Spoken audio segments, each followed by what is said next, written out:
Bry. Sago. It's been an interesting week. Has it? But well, there's some things going on. Okay. What's up? Uh have you ever been to Mexico? Oh, this is. I just saw this today. I just saw this today. I'm not caught up to the lore yet. You want to fill me in about Mexico? Well, according to Narcos, Mexico is run by the cartel. A bunch of different cartels. And so, in general, at any point in time, things could go awry in Mexico. Well, things went awry this weekend, Sai, because I don't know his name exactly, but a cartel leader was killed.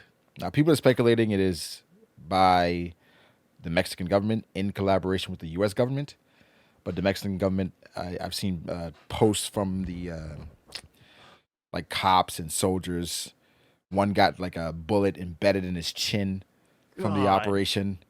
But either way, they killed a leader of a Mexican cartel, and well, there's a revolt happening. From the videos that I've been seeing, I saw people in the airports, on resorts, cars on fire, a bunch of smoke all over the place. And apparently, it's because well, their leader got killed, so they're going crazy. Sai, Yeah. thoughts?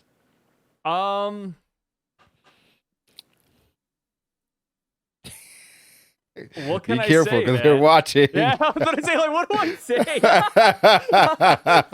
Like, I was gonna say something like, I don't know. Oh man, sucks to be in that area, I guess. Yeah, I saw somebody videos, say that. Man. Yeah, the videos are crazy. The videos are insane. I can't imagine paying for a full excursion in Mexico, and now I'm either stuck or I'm in danger. And I mean, honestly, that's one of the reasons why I've never really vacationed in Mexico, because things are always cool, and they say, "Yo, just stay on the resort, you'll be fine." But it's just that anything could happen, and because the cartel is so powerful over there, it's just I don't know. I'm good. I'm kind of good on that. And that just sounds bad in general, right? Like, oh, just don't go to the bad parts. It's like, damn, like, why do you have bad parts in the first place, man? I don't want to go there. It's tough because like everywhere kind of has bad parts, but some more bad than others. Some way more bad than others. Yeah. And with this one, it's just too much that could possibly go wrong. And it went wrong here. Where like the cartel, they're pissed off, so now they're endangering anybody. But here's my headcanon. I think when you involve the US and the death of US citizens, that's bad for business. So I presume other cartels may step in and be like, yo, all right, this is just bad for business. What are we doing? We're endangering citizens and American citizens at the airport, at the resorts. And I hear that some cartels even own the resorts. So it's just like, what is going on? So I think it's just a crash out. Leader's gone. So it's like, whatever, we're going out with a bang. But I don't expect it to linger. However, I think this is the perfect time to get some deals to Mexico. If you want to buy a ticket, get an excursion, you can probably get them pretty cheap right now. So if you don't mind the possible, death, etc., kidnapping, you could have a beautiful vacation in Mexico then.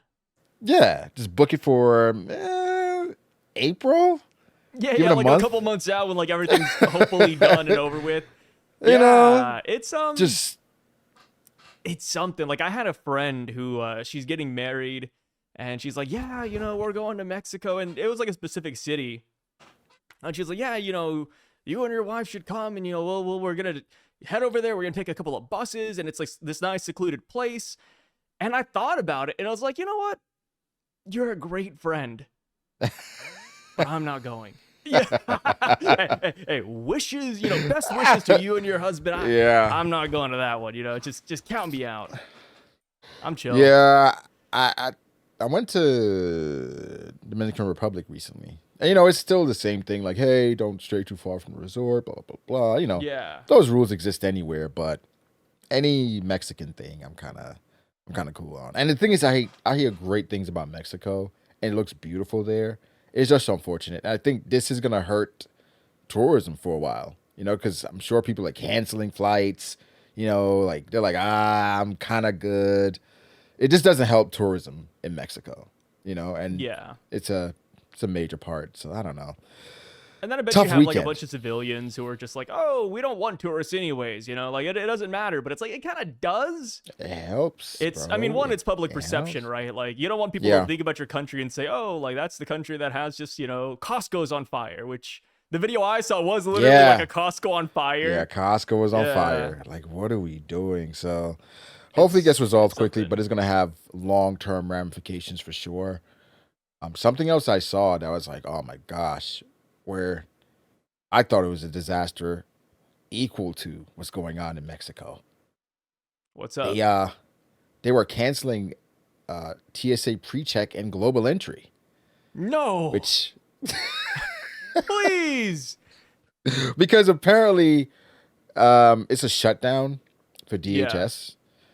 So they were saying, "Hey, TSA pre-check, global entry, they're going to be shut down." And for context, TSA pre-check is basically just getting through security faster, and global entry is basically getting through customs faster.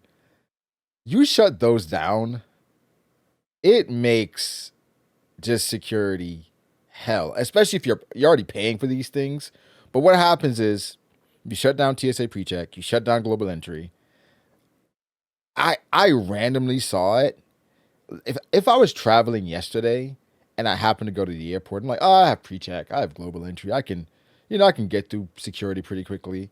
And then it's like, oh, it's canceled, bro. I can just imagine the headache that it would be, Dude, and just the so many people are going to issues. be like upset too. Oh The my complaints are going god. wild. Oh I'd my. hate to So be there that apparently day. it was I think it was announced for like a few hours because they came out and it was like, "Oh no. It's going to be fine. We'll still have pre-check and global entry, barring like, employee and availability." But I was like, "Of course." Because that would be insane at the airport if you shut down something that people are already paying for.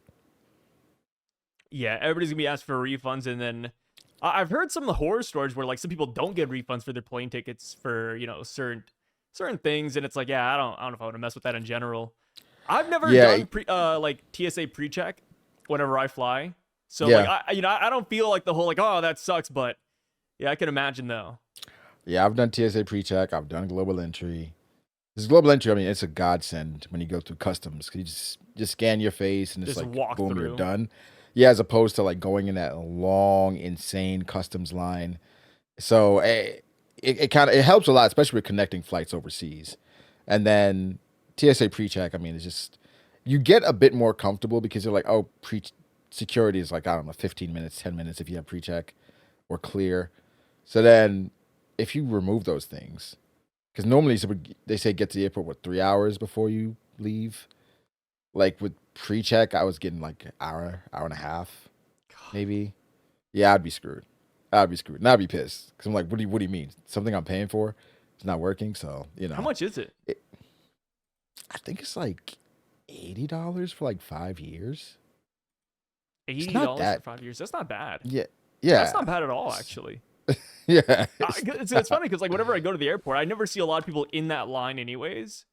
Right. Because, I So mean, it's like they, kind of they kind of, surprising. It's like, wait, what? yeah, yeah, 80 yeah, bucks, yeah. huh? I think for some people, like, I don't travel enough to Yeah. pay for it, but I'm just like, I would like it for it to be a bit more comfortable when I travel. So, Yeah, just like um, you don't have to worry about like, oh, I got to get there like an hour and a half before. It's more like, oh, it's just an hour, 30 minutes or something. Just speed yeah, through those yeah, lines. yeah. You get through it quickly, just because I don't love traveling. I mean, I love traveling, but I hate the process.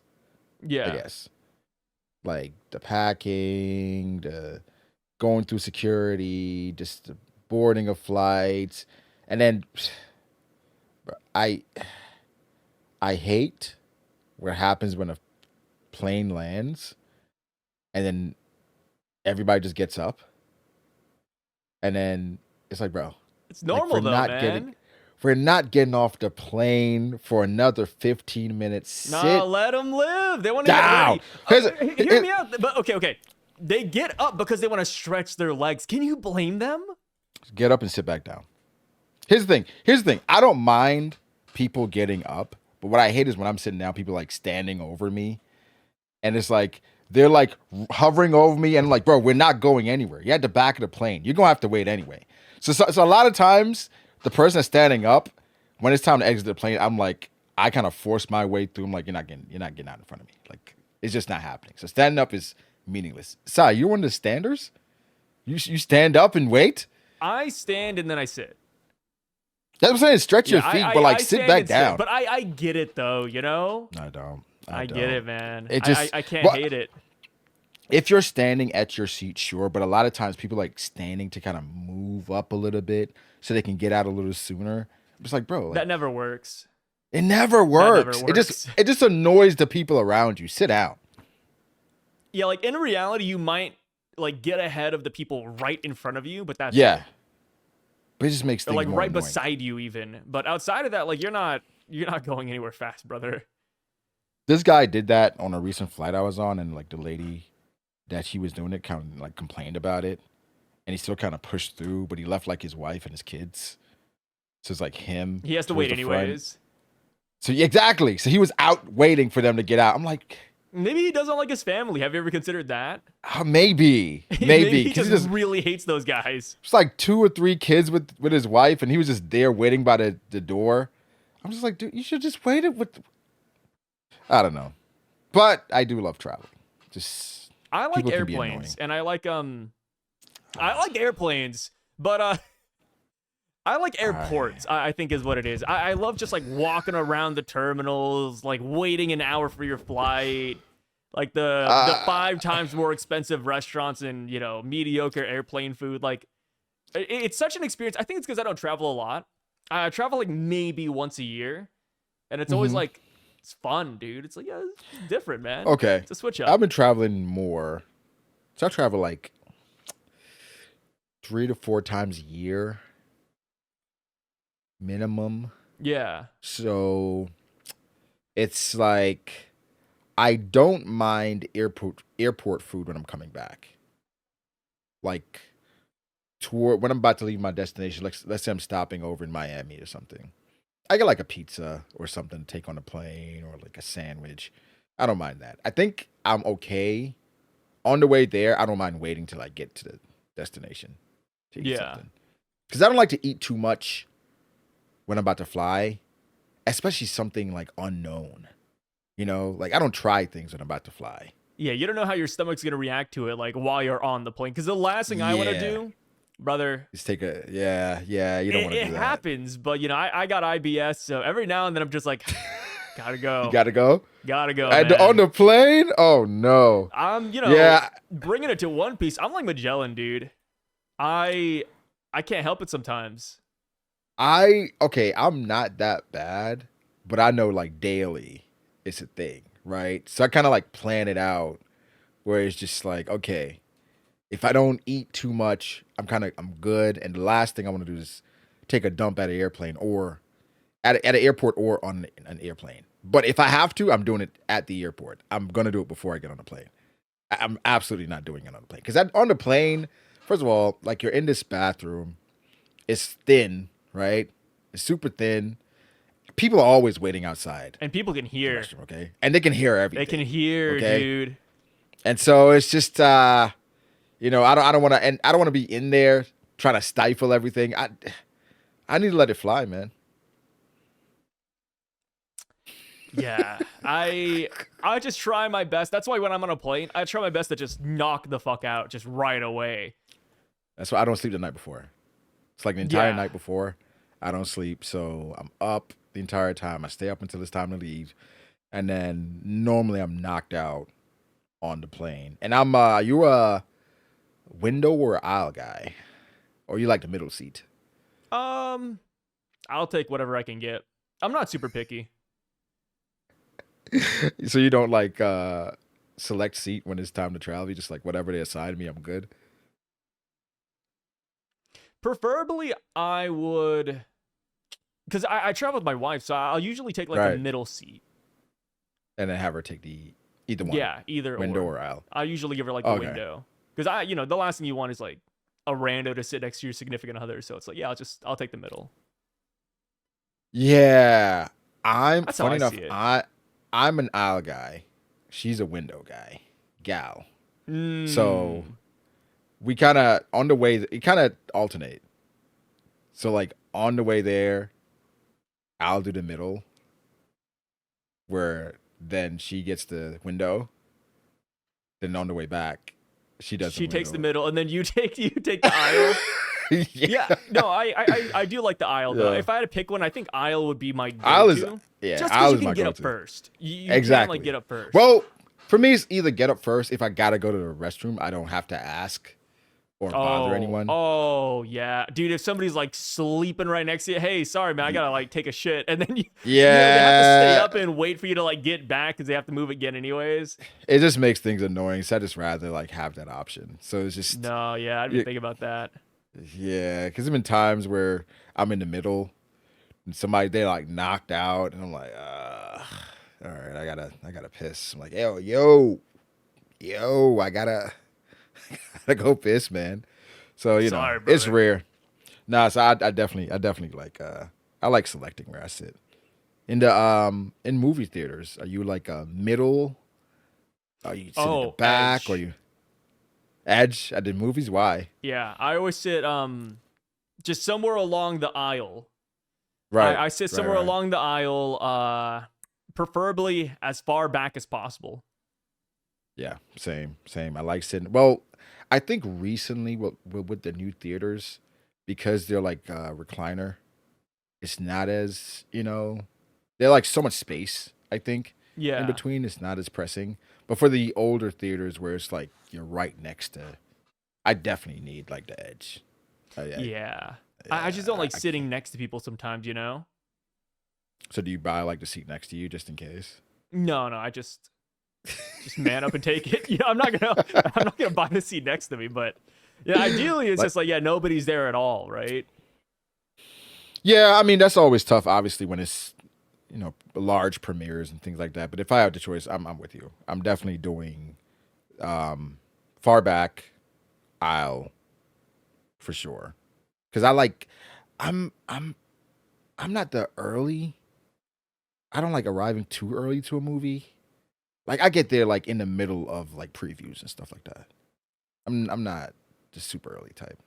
I show up right when the movie's scheduled to start. So I'm kind of there just for like all the previews. And I don't mind Okay. it because the movie theater I go to, obviously, movie theaters are all different. The one I go to, like you can order food and there's like drinks and shit. So it's kind of like a restaurant and a movie theater. Oh, so that they bring it to you? Yeah, yeah. So I usually just show up on time during the preview so that I can just order all my shit and just get it like when the movie starts. Ah, okay. It's kind of This one nice. of those upscale ones. Yeah, It's yeah. So pretty the tickets sweet. are like a little bit cheaper because they expect people to just like buy food. Yeah, I've been to those a few times It's nice. where it's like a order, like you said, they have alcohol, things like that. Yeah. Those are pretty sweet. Only thing though, because the ones I've been to, they give you blankets and shit.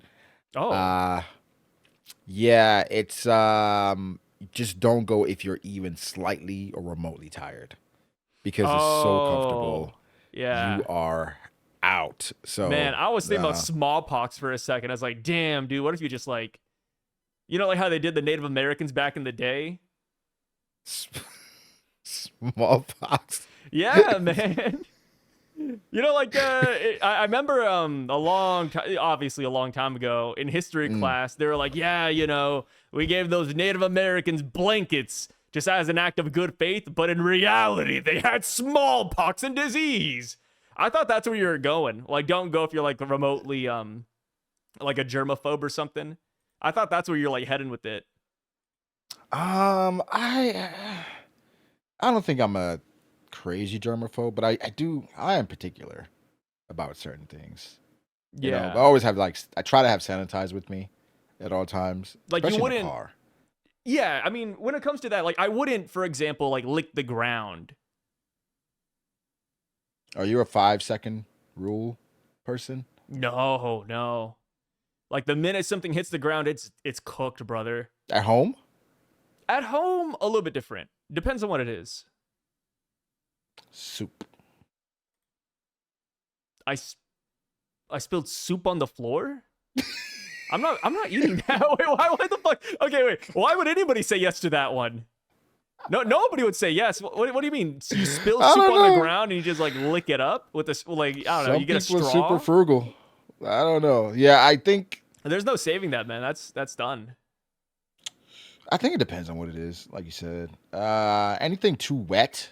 Obviously not. Right? But like, I don't know. Something fry. drier, like fried. Yeah. Yeah, like, a nugget, sure. But I always think it's funny that sometimes people have like the 5-second rule no matter where they are. Where it's like, all right, I'm Yeah, at I the can't do airport, that. but 5-second rule. No, Airport's thank crazy. you. No, thank you. The airport is insane. So, do you remember the best airport food you've ever had? The best airport food. I Yeah. know this is gonna sound blasphemous, but airport sushi. Oh, Yeah. I had a pretty decent airport sushi at one point. It was like raw. I mean, obviously raw. You can't really fuck it up. But I was like, this is some good fish. And I think it's mainly because Oklahoma, we don't like, we don't have like an ocean next to us. So whenever we get like fresh fish or fresh sushi, we usually ship it around. But I was like, oh, this is off the coast. It's kind of nice. It's okay. like I could definitely taste the difference. Yeah, I had it was like airport Caribbean food. And it was Okay. actually pretty good. I was shocked as to how good it was. Yeah. Hey, I think airport food in general gets a really bad rep. It's not, it's Well, they I don't think deserve because it. it's super expensive, But yeah, the right? expensiveness. Oh my god, it's like 3 times the price of what Yeah. you normally pay for. But aside from that, kind of decent, kind of decent. Yeah, it's super expensive. I've had like stale airport food before where it's like you can tell that it's been there a while. But I've had phenomenal like the Caribbean food, and I had like amazing pizza in Miami. It was just great. But again, that's on the way back. On the way back, I generally don't mind it. Um I was gonna ask you, did you see what was happening with Michael Jordan this past weekend? Um, somebody said that his text messages got leaked. Is that true? No. No, well, it wasn't this week, last week, I would say. Okay. No, it was it's a weird clip to describe, but apparently I think he owns a club in NASCAR or F1, Oh. whatever, and they won. They won a major race. So then he was doing something to like a kid, and Oh, this is where like yeah, I think somebody tried to describe this to me. He grabbed ass, right? Is that it? Is that what you're referring to? yeah, Okay. yeah, Yeah, I don't know too much about this. I haven't seen it. At first I wanted to give him like the benefit of the doubt. I was like, oh, like maybe it's like, just one of those innocent things. It's a mistake. there it is. All right, you'll link me the video. Let me see this real quick. But it's like I never 'Cause you- saw the image for myself, but I will give you just watch the video, don't read the caption, and tell me what you think. okay. What? Okay. I feel like there could be context behind this that makes it make sense. Well, like, for example, if they were skiing and they had snow on them, I feel like that's like the appropriate motion. But because this is just like in the wild, it's very odd. I do not know what the fuck's going on. Wait, what is this? The kid is wet and probably has ice. Yeah. Because I was like that's like an ice thing. He had ice down his shirt after Exactly. the celebration. Okay, so is that what Exactly. happened? Just ice on Yep. him? So I believe the kid's dad won, and he was a part of the ice bath, and so ice went down his shirt. So Michael Jordan was just kind of playing with the ice in his shirt, but like before context came out, everyone's like, "Oh my Whew, god." wiping my brow because, like I said, I somebody told me about this and I didn't see the clip, and I was like, oh, I just Yeah. want to give him the benefit of the doubt because there have been like actors I've seen or like voice actors, and they're just interacting with fans, and it's like, oh, they're sexually assaulting them. It's like, I mean, mistakes can happen. We were missing the context, and here, yeah, like that does seem like an ice thing, which is my first thought, and Yeah, I'm yeah, glad I'm right. exactly. Thank God. Yeah, there were people like that were Whew. outraged, like, "Oh my god, I'm taking this poster off my 6-year-old's wall." I'm like, okay. It's just I That's too much. understand if like initially it's like, wait, this looks a little, but Yeah. like I don't know. I think even before context, I was thinking of how it is in the Caribbean. Like older people like to pinch, right? It's like hey, yeah, when they pinch you all the time. It's like they hey, youngin. Is that like the sound of the Caribbean over there? That's how, you know. And as a kid, you're like, yo, get the fuck off me. But they like, it's like pinching your cheeks, pinching your legs. So it's like I thought it was Yeah, like one of those things that old people do just to kind of bother you. I did not think, oh my God, Michael Jordan's a pedophile and he's doing it in the open. That that's too wasn't my first much. thought. Yeah, Yeah, that was that. that's That was a so little far. extreme. Because it's like I've never heard of him being anything like that. So it's like, yeah, he has all these years of goodwill. So I don't want to like go straight to that right away. Right, I right. think And I that's guess my doing it thing. all in the open like that is kind of crazy. Yeah, You know what I mean? That's kind of insane. So Michael Jordan got cleared after people got contacts. So that's nice. he's good. I something that happened recently though that I just saw at the BAFTA Awards. Not sure if you saw it, No, wait, what is this one? where it's British, it's like a British award move for movies, actors, whatever. So there Michael B. Jordan and Delroy Lindo were presenting an award for forget exactly for what, but it presented an award, and then a somebody yelled out "nigger" Mmm. at the awards. Like another Now actor or just like a random person? it was a random person, technically, but this random person had a movie based off of their life, and the actor who played him won the award for Best Actor. But this Oh. person has Tourette's, Okay. All right? right. Okay. So now Okay. people are like, whoa, some things to unpack here. Yeah. So apparently he gets the more he's like stressed or Yeah. Just words anxious, fly out. words fly. And now people are like, why did that word fly when these two black men were presenting this award? How do you feel about that, Sai? Tourette's is Tourette's, man. I mean, if he has as long as he's not faking it, I mean, I think it's whatever. Um, It's tough. Like, we can't blame him for his Tourette's. Like, if he's known to have Tourette's, if he's known for like outbursts, it's like, okay. I think a part of me is like, yeah, you can't blame him for his racist Tourette's. It's just Tourette's. But my thing is it like, is crazy Tourette's, though. I will admit. Like, out of everything, because usually when I see it, it's like, oh, here's like a quirky word, here's like a sound, here's like a weird twitch. Never really heard it for like slurs before, but I mean, and yeah, then if it's random, right? Like truly random, don't really know. Like he's a stranger, you don't really know him. He has no reason to call you that. It's like, yeah, I think, yeah, just let it fly. At least I I would. I don't know. I think I'm not blaming him for the Tourette's, right? I just it's just tough. I'm like, okay, do these slurs fly depending on who he sees or who he's anxious around? Or is it just a specific, slur that Yeah, flies?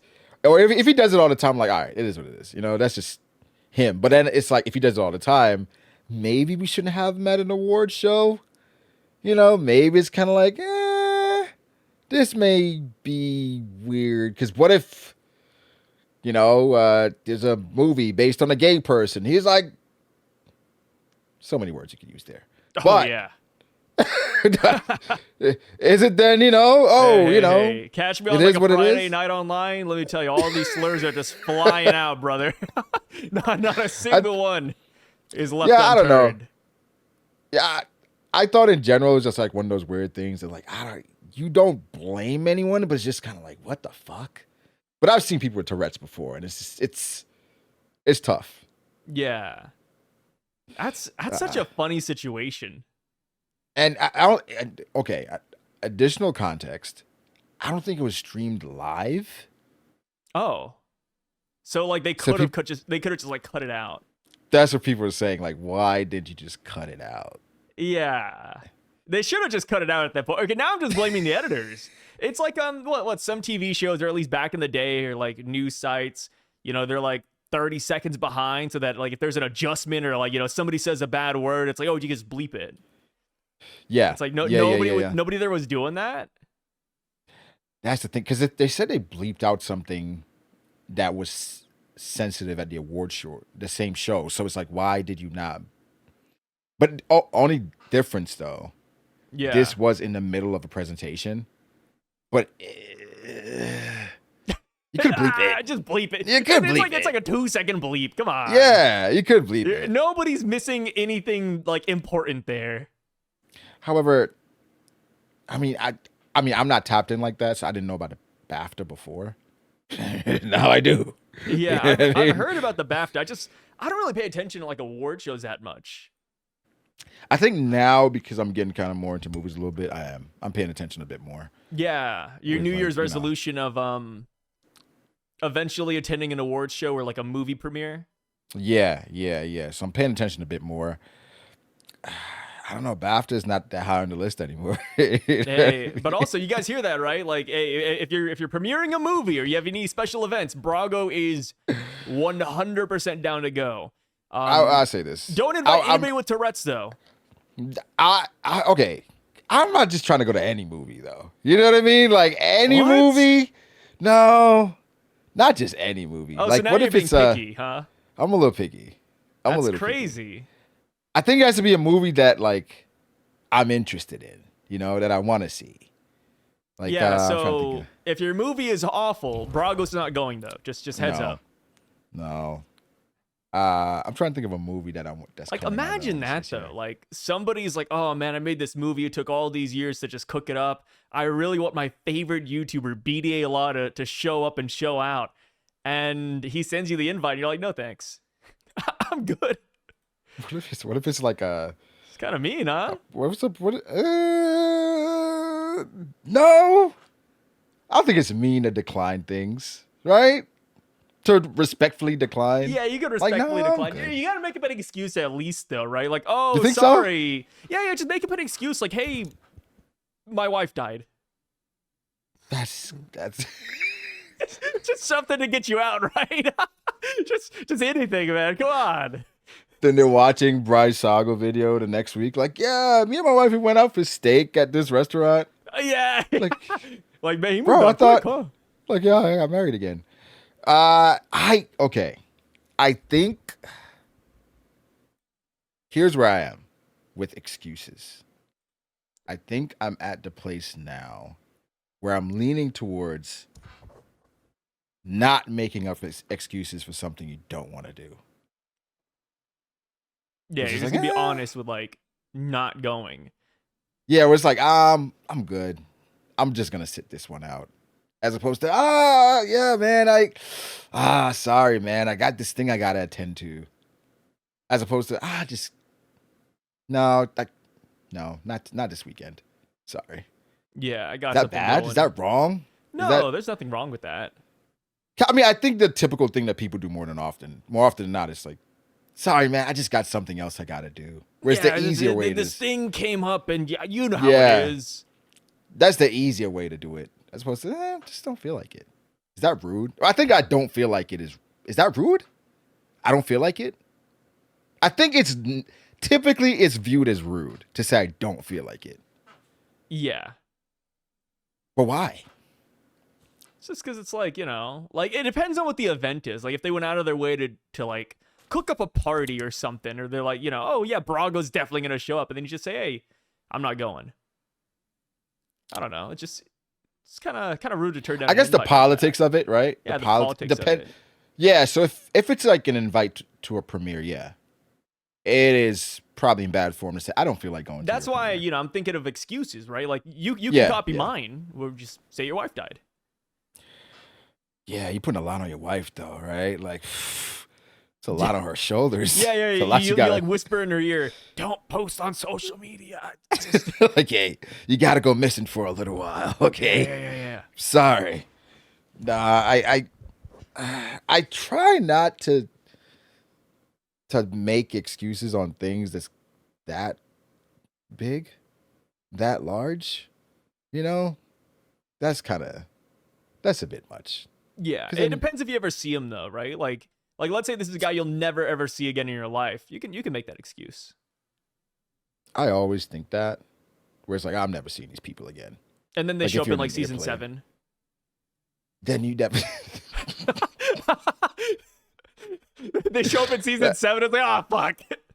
That's like on a plane, and you're never gonna see these people on the plane again. More than likely, it's like I could just fart. I'm never gonna see these people again. And then and then they're like on your next plane, or they're like gonna be at the premiere, and you're all at the same table. Yeah. It's like a movie at that point. Yeah, you never really know. But I guess in general with declining things, it's just you get to a point where it's like I don't feel like doing everything. Sometimes you just feel like doing nothing. I just want to chill. No, I'm the same way. I really do enjoy just being at home because it's like, you're out and about so much, you working, and then you get home. It's like, dude, sometimes I just want to stay home. On vacation, are you the itinerary guy where you have all these things laid out to do, or are you just like, hey, let's just fucking wing it? I want a day where I just want to chill. I'm gonna chill. Generally, whenever I go on vacation, I'd say I have like 1 or 2 destinations I want to go to. Doesn't matter the day. And we just like go around with that. Just like, oh, like we'll go to this general location and we're just going to hang out, just find things to do on our own. So I don't really like itineraries like that's like, oh, in 30 minutes we go here, and like an hour we go here. I hate it. Yeah. I hate it. If it's a vacation, just, I want to treat it like a vacation. Right. Like if something, again, you have somewhere, you're going there for a reason, right? Of course, maybe sometimes just relax. Maybe sometimes just to go to the beach. And that's okay. But I think we're just like, okay, we have jet skiing at 9, and we have a lunch at 12:30. Oh. Don't do yeah. And, don't do that to me. You don't want to fall into like tourist traps too. It's like, yeah, no. I remember me and the family, we went to the in-laws. We went to Hawaii, Honolulu once, and mother-in-law, she was over here planning everything. Very kind, right? Very nice. Just wanted to get everything on deck, and we booked I didn't know about it. I'm just going with the flow. If somebody wants to do an itinerary, I'm not gonna like turn it down. Right. So she booked us a dinner at a thing called the Star of Honolulu. And it has really good ratings online. And the way she described it, I was like, oh shit, we're in for like a fun little time. And essentially, it's essentially like a cruise ship, and they serve you food on there. They take you around the coast at sunset. It's like, oh, that sounds great. Fantastic time. Sounds like a vibe. We got there. The ship was decent. It was relatively small. Not exactly like a cruise liner that you'd expect. Not just that, but like the decor was maybe made like 50 years ago. The paintings were like kids' drawings. The food was just already on the table. It was like buffet food, and it was just already set on a plate. It was just disgusting all the way around. Damn. And the funniest part is that people loved it. Like everybody around us just loved being on the cruise. And we were just not having a great time. It was just very mundane. And the funniest part too, on top of all this, is that they have like this, because this is meant for tourists, they have like a whole thing where they're like, oh yeah, here, check out this flat screen TV, and they have cartoon characters getting married. Like I don't know what the hell was happening. They're like, hey, here's Mr. and Mrs. Honolulu. And while like these cartoon characters are being married on a flat screen TV in the middle of the cruise ship, there was an actual wedding in there. And there's like a whole bachelor party just going on, and the bride was sick and she ended up throwing up. And it's just so jarring because like you have like these cartoon characters getting married, you have real people over here getting married, and there's also cockroaches everywhere. It was just a bizarre time to be around. Yeah, that doesn't sound like a vibe. Yeah, so Um, I think that's one of those things. Like ever since that like vacation, I've just been scared of tourist traps. It's like, yeah, I don't know about this, man. I think in general, for things like that, I just try to avoid. Because I just know how I am, and I guess some of those things sometimes like these things are happening, and I'm looking around, I'm like, people like this, or I'm at a place People are having fun. or it's like a buffet, and I'm like, this shit is terrible, and people are like digging in. I'm like, oh my god, this just, and I've accepted it just isn't for me. Some things just aren't for me, and that's okay. Yeah, that's So exactly how it is. yeah, so Everybody I has their preferences. Like I said, like half the people in the Star Honolulu love the experience. My group, as well as the group getting married, not so much. well, so I don't expect an invite for free again to the Star Honolulu because they're like, whoa, whoa, Oh whoa. no, not looking forward to Like that I would, anyways. Don't worry. it's like I wouldn't go for free. Nah, that's crazy. Yeah, That's it was funny. insane. Loved Hawaii though. Aside from that, Hawaii was a beautiful place. Wait, I did see. Wait, have you seen this past? Not this past weekend, but this past week. A streamer that got slapped. A streamer that got slapped. No. Yeah, it was this guy. A Rampage Jackson. I think it's Rand Jackson. Yeah, Oh Rampage wait, Jackson. more Rampage Jackson news again. Still, they're in the headlines. We heard about Rampage before with his son. Yeah, his son. His son's kind of an asshole, huh? Yeah, this is him this time because he's now like a full time streamer. Jesus So Christ. he had Larry Wheels on his stream, and Larry Wheels brought his wife on stream. But Larry Wheels had been in the streaming news. 'Cause I assume Larry's trying to break into the streaming world. Larry Wheels is a gym tuber, pretty successful gym guy. Yeah. So he's trying to break into the streaming world, I think. And so he's been having his wife on there. And of course they asked the typical question like, "Hey, would you be with him if you didn't have money?" Blah blah blah. And she's like, "I'd still love him, but I still be with him. I don't know." So the cuck word was getting thrown around a lot. So he's now on Rampage's stream with this other guy, the great Dean the Great. I think that's what his name was. This other guy. So this guy's just kind of making jokes every now and again, like, "Oh, he's a cock, blah blah blah."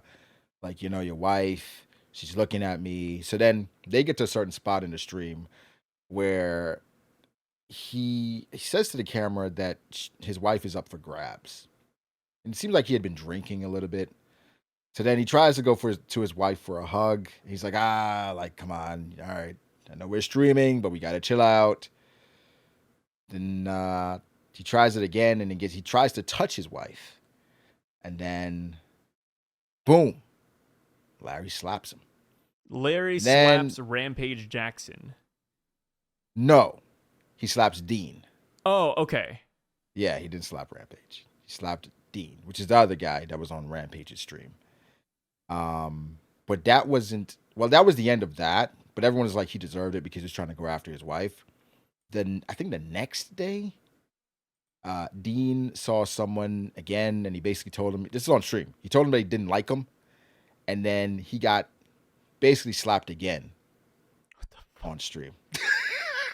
A lot of slapping going around, huh? A lot of slapping going on. This led to people saying, okay, streaming is getting to the point where people are doing things a lot for clicks, trying to rage bait, or what's the I guess what's the verbiage? Clip farm. Clip farm, Clip yeah. farm. And so people were saying that eventually someone might actually die on stream for a clip. You said it I at. mean, that kind of happened with Rampage Jackson's son, right? Well, the guy didn't. Well, yeah. The Well, guy the guy was didn't knocked out. die, Yeah, but he was yeah, knocked yeah. out. He had like major wounds, all because Rampage Jackson's son couldn't handle himself. Like what? Silly. I, I understand. Well, streaming culture nowadays is just reality television, I guess. The only thing is for the most part, it's not scripted and it's not as controlled as reality television, I would say. So every time you see these IRL streamers, the goal is to get a clip, to go viral. How can I get more viewers, etc.? So they're doing more and more crazy things to get themselves out there. But it's like, what's too far? How far do you go to kind of get people to watch you? Because I think, again, I think we're also becoming desensitized to a lot of things. And I don't know. I think AI is kind of helping with that. Because now I see something that's super crazy. You I'm like, wonder if it's real. that's probably AI. Yeah. It's dangerous. It gets to a really dangerous spot where it's somebody, gets thrown off a ship and I'm like, it's just AI. That didn't really happen. But then that shit is actually real.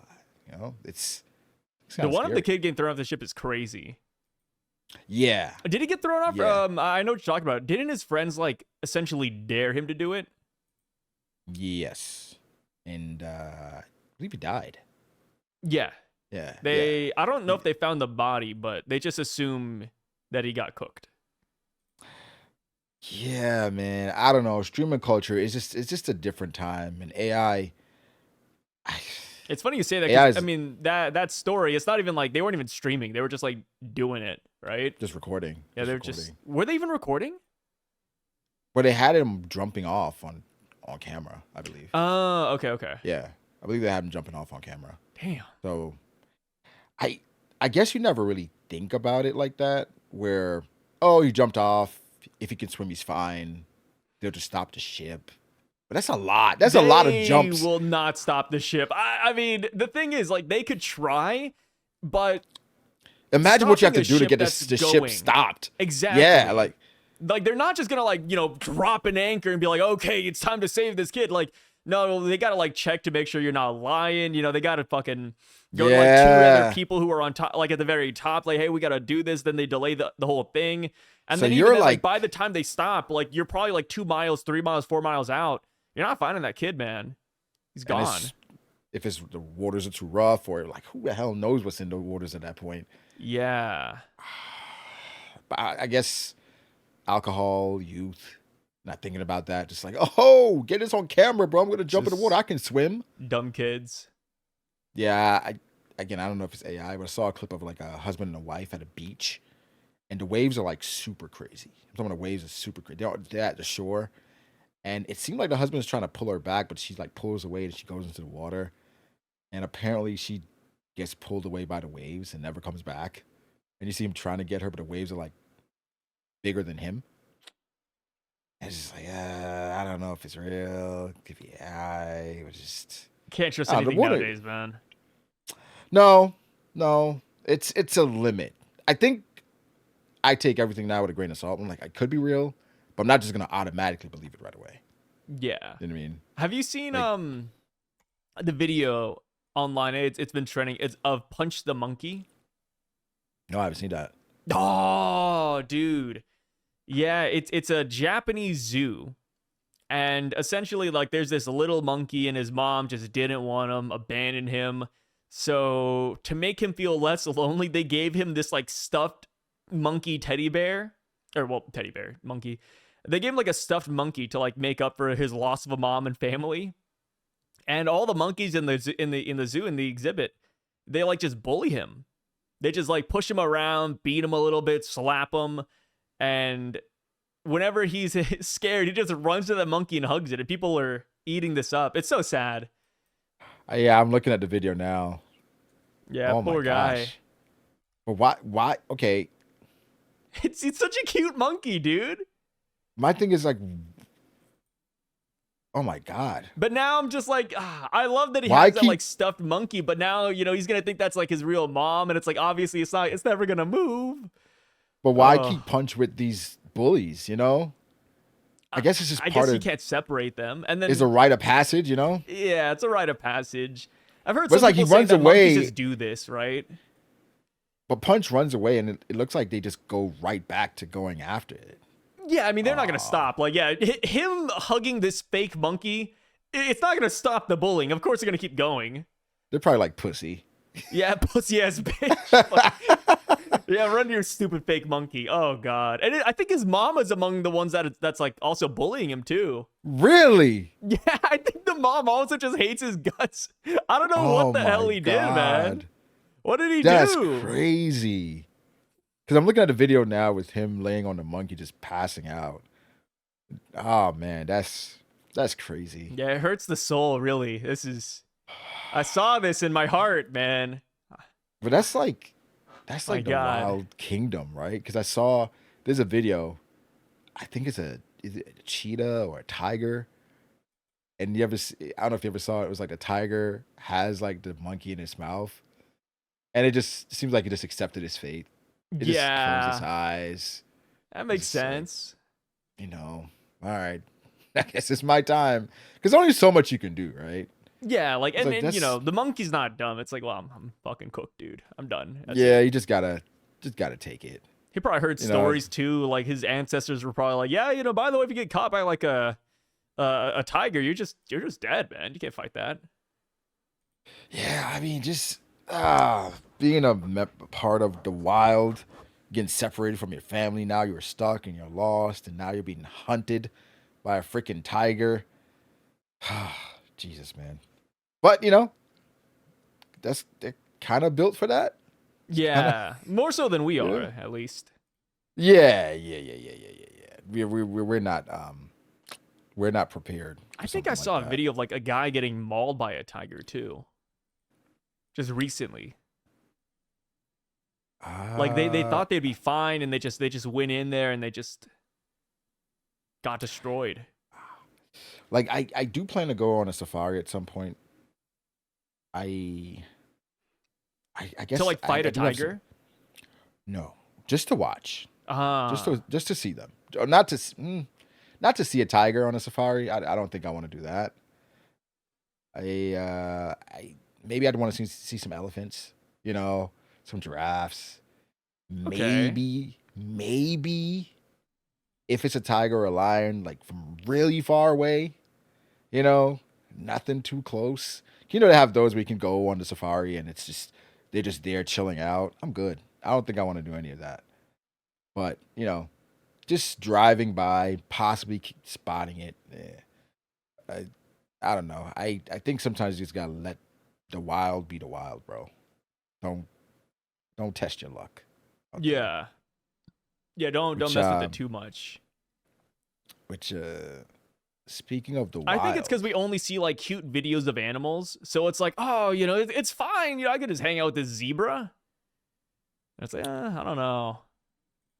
what I always think about? I always think about like if I'm face to face with like a tiger or a cheetah or a wolf or a hyena.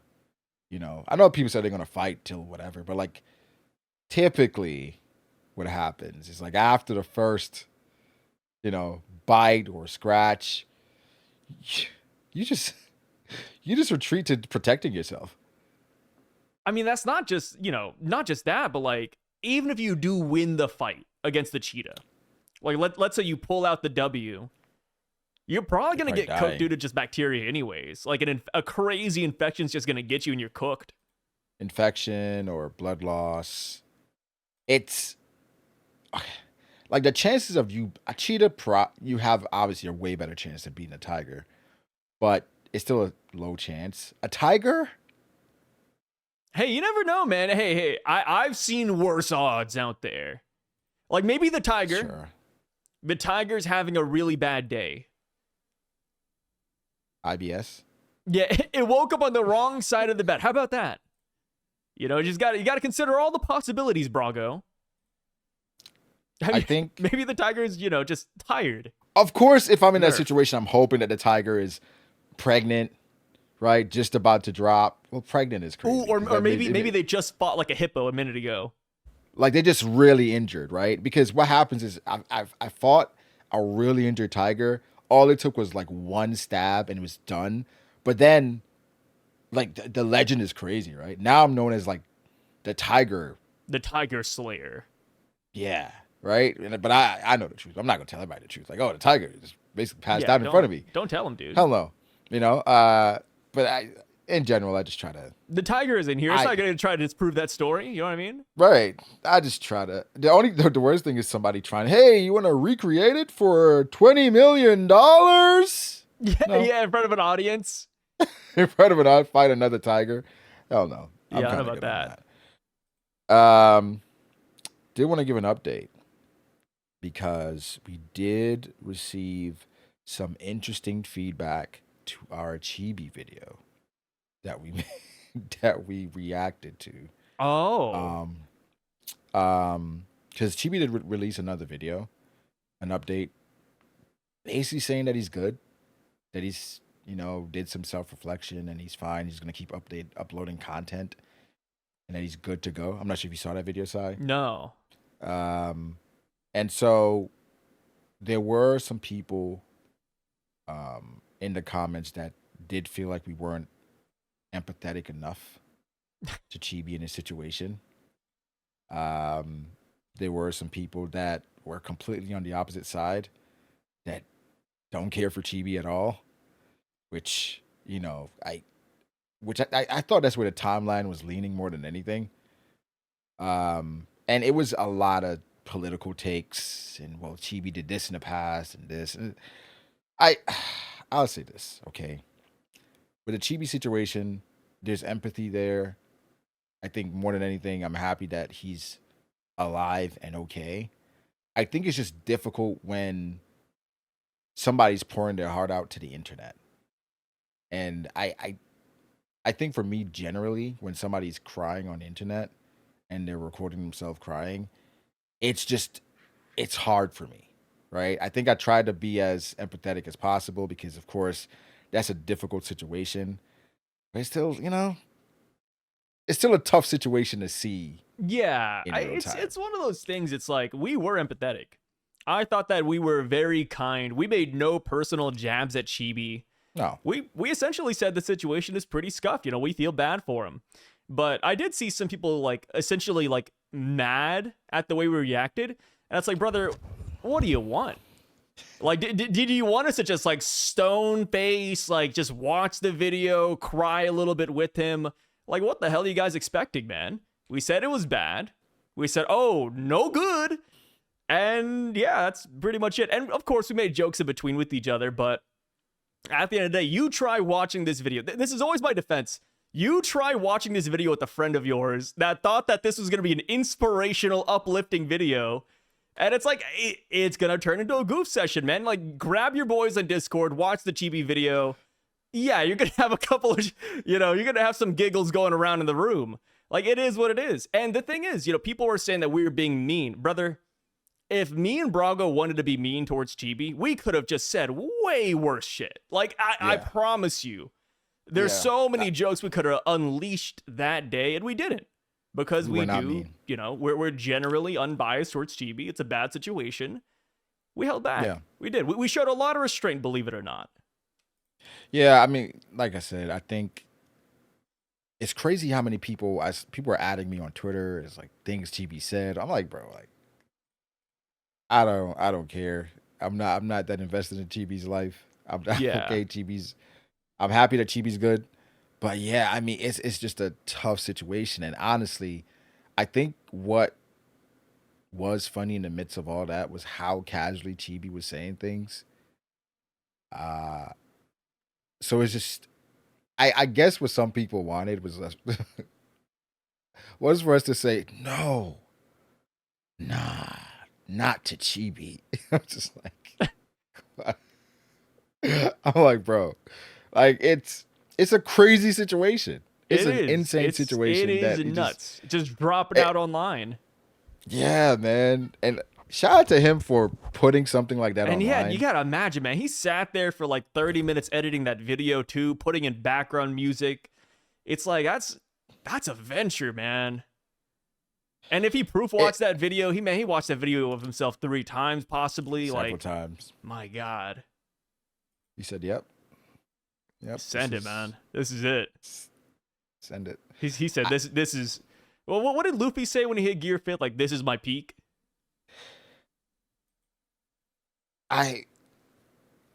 He said he was watching the video for his own sanity, just to get it out, put it out there. I don't know if it's Yeah. to.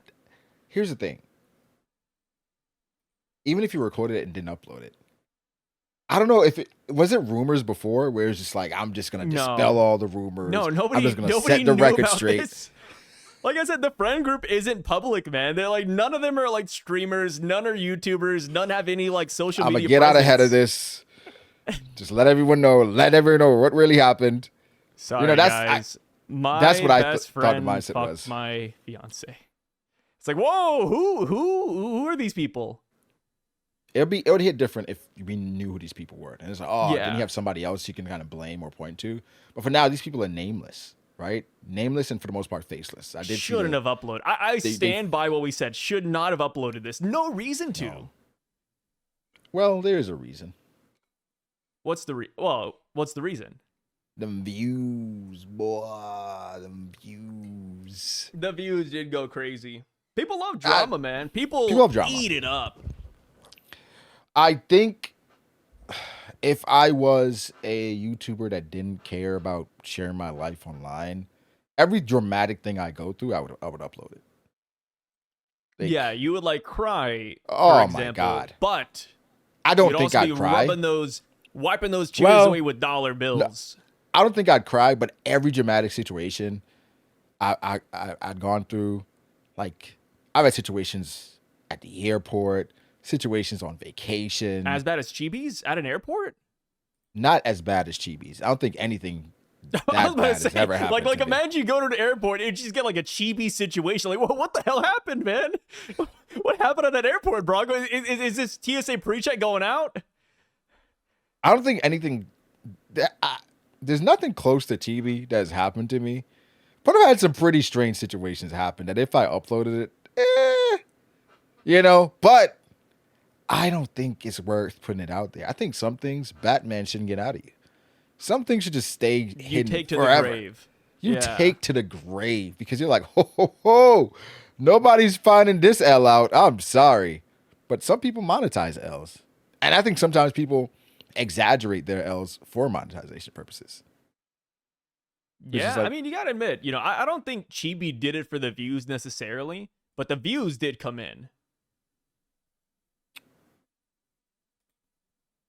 I don't think I don't think it was just for the views. The thing is, there's no guarantee that'll get views though. That's my thing. Like, it was never guaranteed.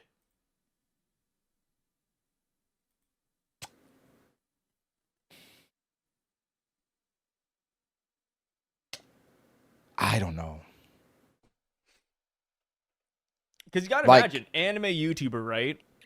If you drop like a So- random slice of life vlog video, what are the chances that it does well? It's Sorry, not. if you- It's a gamble. I don't think he did it for the views. Sai, if you uploaded a video on your One Piece channel, right? Tomorrow titled My girlfriend met my wife. Story time.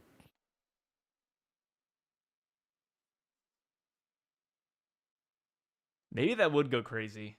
That would go crazy. But the title sells it though. To be fair, that is a good title. What was his title? What was it, like It's the over? worst day of my life? It's over or something. Let me see.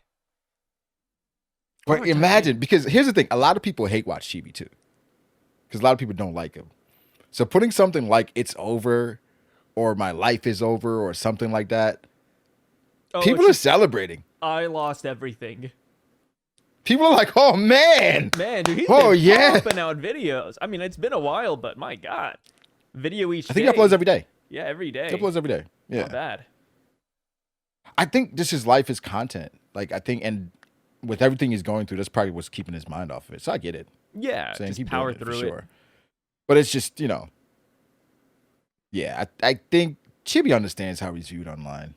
Yeah. So, The best thing to but do in here's his the thing. situation, I would agree own with up you to that it. I don't think it was just for views, because if that was the case, he could have milked it. He could have done like parts to it, which I don't know if he has. Part 1, part 2. Yeah, I don't know if he has. It Has would he be like uploaded? Trapped in the Closet, right, with R. Kelly. Yeah, Just as he just like keeps on going and going. It my doesn't life stop. is my life is over almost. Yeah. My My life life has is been over again. saved. I found a My new life is girl. back. You're right. Yeah, I'm just over and bro, over and over. personally, I thought he should lean into it. Make it like a whole journey, man. A journey back. Like going to the gym, finding a new girl. Just bro, Ooh, what if there's one where he's like, I hurt my back. Just like right, a bunch of like random ones. Like, what yeah. what about my Tinder experience after my life was over? People are tuning in, man. Yeah. The Sounds first entertaining. date, back. No, the first date was terrible. Oh, update, she called me back. It's just, you just keep it going. Because it's like you already put your life out there, but so I don't think it's for the views. You're right. I don't think it's for the views. It's just to kind of get it out of the system. But I'd get it out of my system, but not upload it. Yeah. Unlisted. I don't know. I saw people saying like, oh, he did it for himself. It was to strain his mind and just talk about Just it. upload it. It's like, Upload bro, it on you the don't have video. to. You don't have to hit. You don't have to public, man. upload it. Just record it, and you have it on video. Because I've done that before, where I recorded a video of me just talking, but I'd never upload it. Yeah. Like, it's everybody has different coping mechanisms. So apparently that's his. But we're happy he's okay. Chibi will find somebody else again. It's. Do you think him and his girl got back together, or do you think it's like done? I don't think he'd tell us. I mean, he told us this already. Yeah, but do you think he'd tell us update we're back together? Ah. He can't. He can't. Dude, you never know. That'd be man. good. That'd be riveting television, though. If I ever got back with my girl after something like that, now we got to record a video together. Now I want just put out your perspective. What were you thinking? Imagine she starts her own YouTube channel. I'm not gonna lie. If I'm this far in, I'd hit her up and yo, You want to collab? let's collab. Let's do something. But here's the thing. I got 10 questions to ask you. You just got to agree to answering all my questions. That's riveting television. It is. It is riveting television. But that's real pain for him. So he can never do that unless they got back together.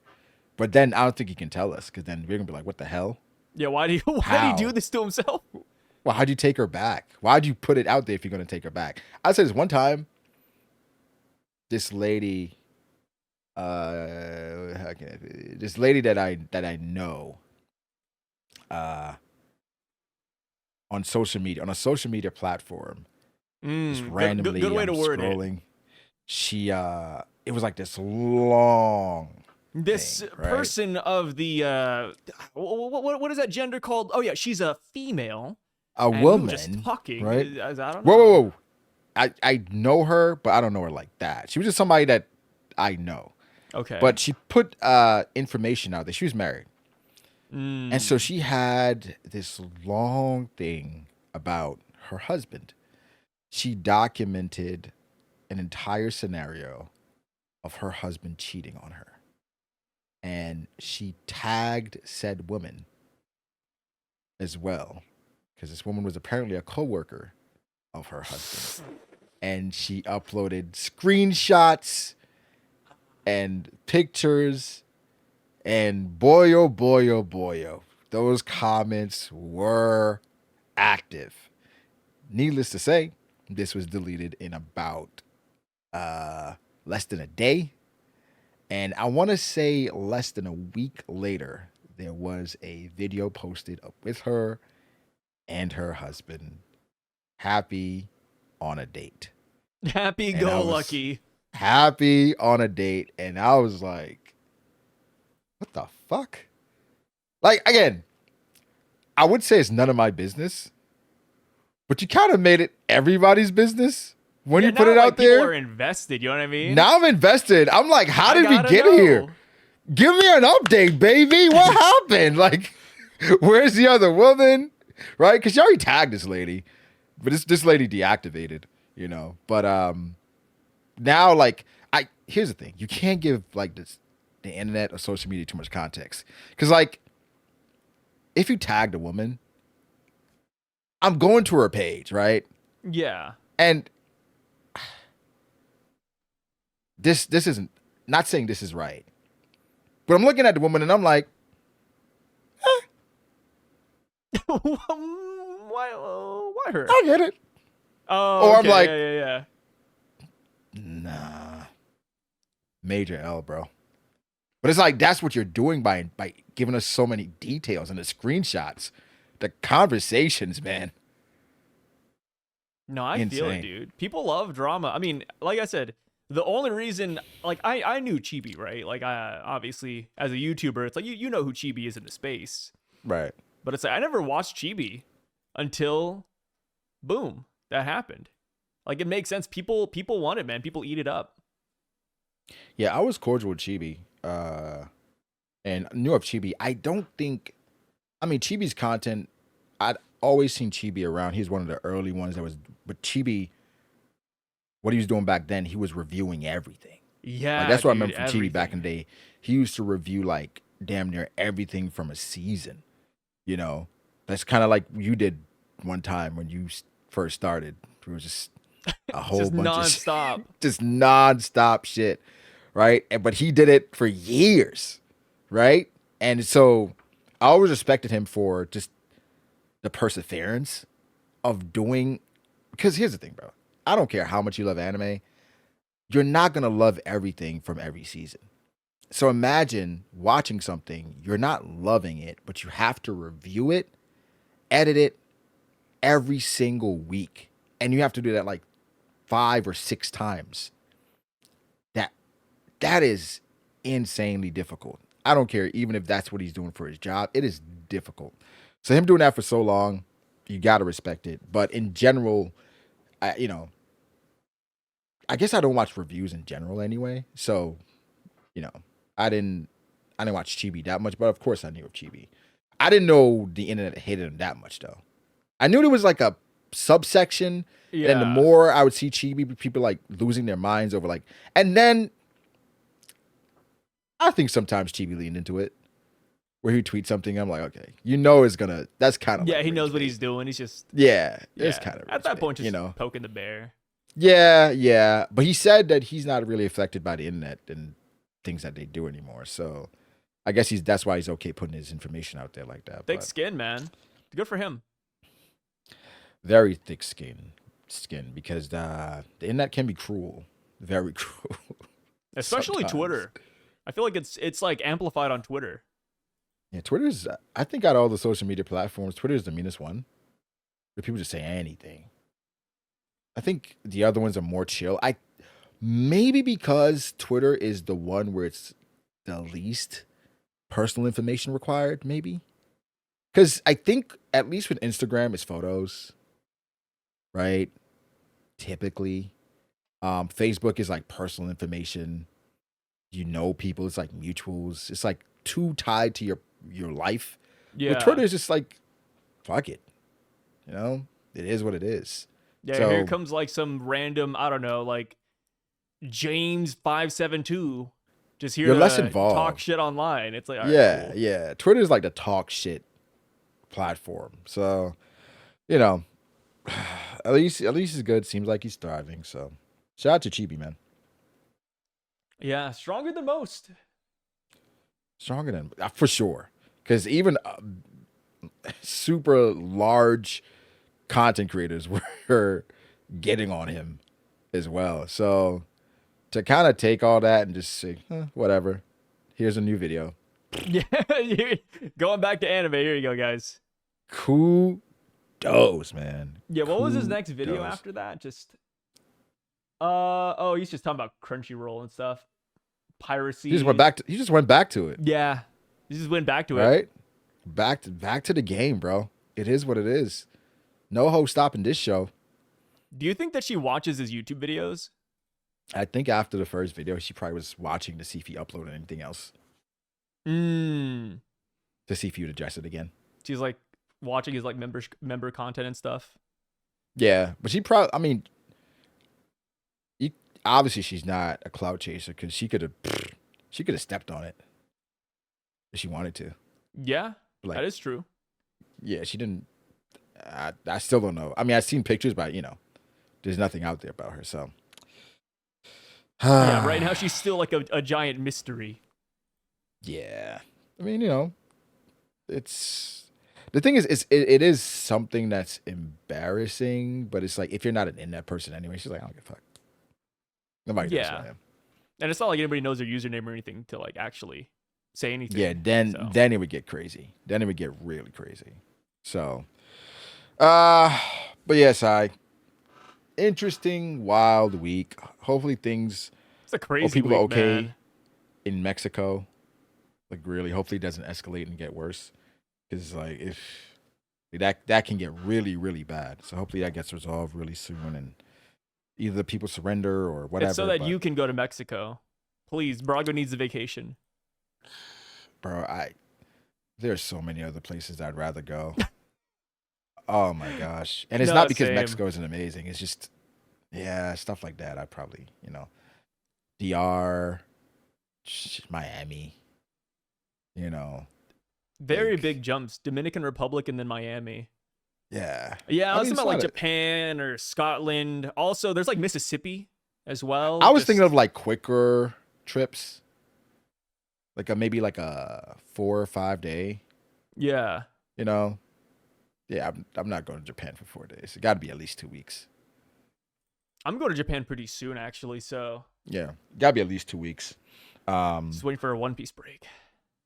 Australia. I said I'd never go. Yeah, I was about to say, didn't you say you wouldn't want to go to Australia? What happened I said I'd never go because it's the dark continent, but I think you switched up because I said I'd never go. I feel like I have to. Because I was just like writing it off based. Yeah, I was writing it off based on like what people say about Australia, and what like the possible, the worst things about Australia. I remember there was a YouTuber a while back. His entire channel was about it was a conspiracy channel. The guy's a lunatic. I think he came out and apologized, but there's like a whole year where his content was only about Australia not being real. Like I saw that. It's government propaganda. And I don't think he was joking either based on what I've seen. But I saw multiple people saying it. That's funny. I saw multiple people saying that once you get on a plane to Australia, they just drop you off somewhere else and they call it Australia. Yeah, that's so funny, man. And that is all paid actors. If that were true, my God. I definitely mentioned it to the Talata brothers and I think Joy Girl. About like, hey man, like they say you guys are all paid actors. Is this true? No, you should be like, I knew something was fucking up. Like just immediately accuse them of it being true. Just like, I fucking knew it. You son of a bitch. I mean, it's so insane to say Australia's just all paid actors. It's just fake. Is it not insane? A real place. I don't know, man. Maybe the guy was I think cooking. if anything, maybe it started off as that, but now they've had kids over there, so it's kind of like, it started off as a fake thing, now it's real. I just hear so many crazy things about Australia. I'm just like, wow, why are people living there? I think one of the things people is like homeland. Most of Australia is uninhabited just because of the weather. So like only the outskirts people live, like to the middle of Australia, like people don't really live there. Or it could be vice versa. I'm like, wait, what? So I'm gonna be honest, I know like nothing about Australia, man. I'm not gonna pretend to know. I have no real clue. Which I think is normal. I remember I said that at one point. They're like, oh, the American education system is failing. Like, brother, why would I be learning about a different country? Unless I get doing extra points or like I really want to know. It's like Yeah. Like Australians, you guys do you. Uh yeah, I guess we have I'll like a couple of Australians in the One Piece community, but I also have like a couple of YouTubers I watch from Australia too, so it's interesting. yeah, we got a couple Australian Yeah. Grand Line, Joy Yeah, Grand Girl, Line. the Talada I didn't know brothers. the brothers were from Australia. They don't seem Mhm. like it. Yeah, the twins. Yeah. Hmm. What does That an Australian seem like? just like they probably own like a A bar, kangaroo or something. walk around, shirt open, leather Yeah, shirt pants, open, like they're cowboy acclimated to like boots. hot weather. Yeah, it's nothing to them. Like maybe like I don't know. I snake gotta visit. skin pants or something. I gotta visit. I was looking at into it. This travel is crazy, and the price is crazier. But one day, Lord willing, I'll make it over there for like 2 weeks. 2 weeks, huh? Yeah, that feels That's long. that's But that's like, a long time in Australia. but for all that, it's like You're a going for like a day. survival challenge or something? But I think if you're traveling that far, it's like going to Europe. If you're traveling that far, you got to stay for at least 2 weeks, maybe a week, a week, at least a week. For me, it's like as long as we stay like double the time of like the plane trip, I'm cool. Double, So triple. you're okay with like a 4 day? I'm okay with the 4 day. I don't know. Here's the thing: when I travel, obviously I don't count travel days, right? Because those are hectic. And then the day after travel, that's like my kind of acclimation day. So I don't count that either. And Yeah. it's kind of the same thing before I leave. That's like my preparation day. So that's 4 days in general where it's like not really vacation. So Preparation day. anytime in between, that's like the actual time. Yeah. That's crazy, So dude. A preparation day sounds insane. I usually just pack like the night of. yeah, preparation day is like preparing myself for the airport and the travel Yeah, and yeah, then like meditate a little bit, just yeah, like dealing with the these hell. people and possible delays, and then getting to my fill of like get food out my system because I want to make sure like my stomach is pretty much empty by the time it's time to get on the plane. So there's a process. That's a So a lot. 4 day to Australia, nah, it won't work. At least 7. And it's like probably some things I want to experience over there too. So Yeah. yeah. So I Australia, respect it. Europe, Japan, China. Have you been to Japan? No, not yet. I mean, it's on the list. Like one day you're gonna go? Yeah, hopefully. I I feel like, think for somebody who watches as much anime as you do, I'm kind of surprised you haven't been there yet. I I think it's I think it's one of those ways like I know I want to go eventually, but I'm not super like, oh my god, I have to go to Japan. I'm not I'm not feeling like that, I guess. At some point. What do you have But against the Japanese? What'd they do to you? nothing. Nothing yet. It's a nice But country, dude. I've only heard great things, but it's just, you know, I don't want to like I don't feel like people do this, but I don't want to go over to Japan just because I like anime and feel like I'm super like Like tied I to it or guess something. enamored by the culture. You know what I mean? Like I'm just going over there just because I like anime. That'll be Yeah. like one of the main reasons, but it's just like, you know, eventually, but I'm not like because I watch anime, I gotta experience Japan one day, one day. Like I said, I want to experience like a lot of places around the world. And Japan is on the list. You know what I mean, like, Yeah. I Is there like guess anything specific you'd want to do in Japan? Like anything you want to visit or just like sightsee? I think I just want to sightsee. There's Okay. nothing specific that. Obviously, I want to go to downtown. They said downtown is insane. The nightlife I heard is crazy. So just experiencing that, and then I'd probably want to go drift some cars. And then that's it. Drift some cars. Nice. It's so random. Yeah, yeah. Just go there to drift a little bit. Yeah, yeah, yeah. And that's about it. I've heard the 7-Elevens are pretty awesome too. Yeah, the 7-Elevens are nice. It's Yeah, I heard the nothing 7-Eleven's like the awesome. 7-Elevens here in America. I'll tell you Yeah. that. So I I think I'd feel differently if I knew Japanese. You know, You're scared of the language barrier, huh? I don't know if I'm scared of it. It's just like some apprehension. People are gonna look at you weird. I mean, I think that's gonna happen regardless. Wait, why? Maybe because of how tall I am. Yeah, how tall are you? I'm like 5'4". Yeah, 5'4". The Japanese are gonna be fucking horrified by this behemoth coming to Japan. Why do you think? Why do you think I'd be worried about over there, Sai?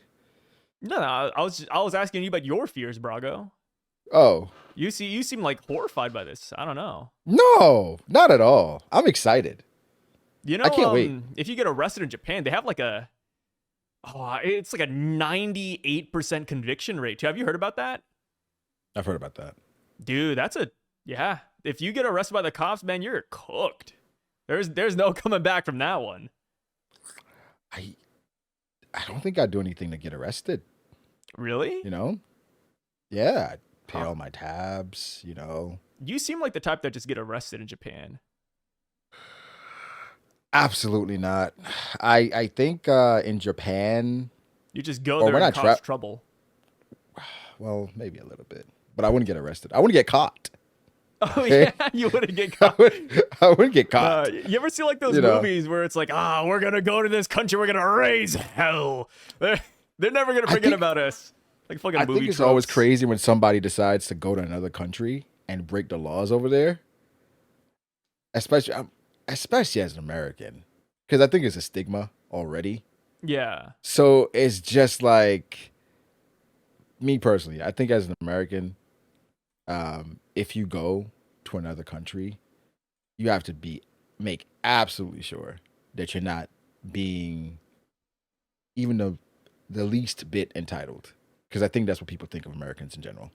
Yeah, So- it's just one of those things. It's like, like I bet they see a lot of Americans, to be fair, but Yeah. you in a way you do like represent your country. So it's like you don't want Absolutely. to seem like an asshole. Like you don't want like an experience with an American, like if their first experience to be a bad one. That's how I see with like Asians.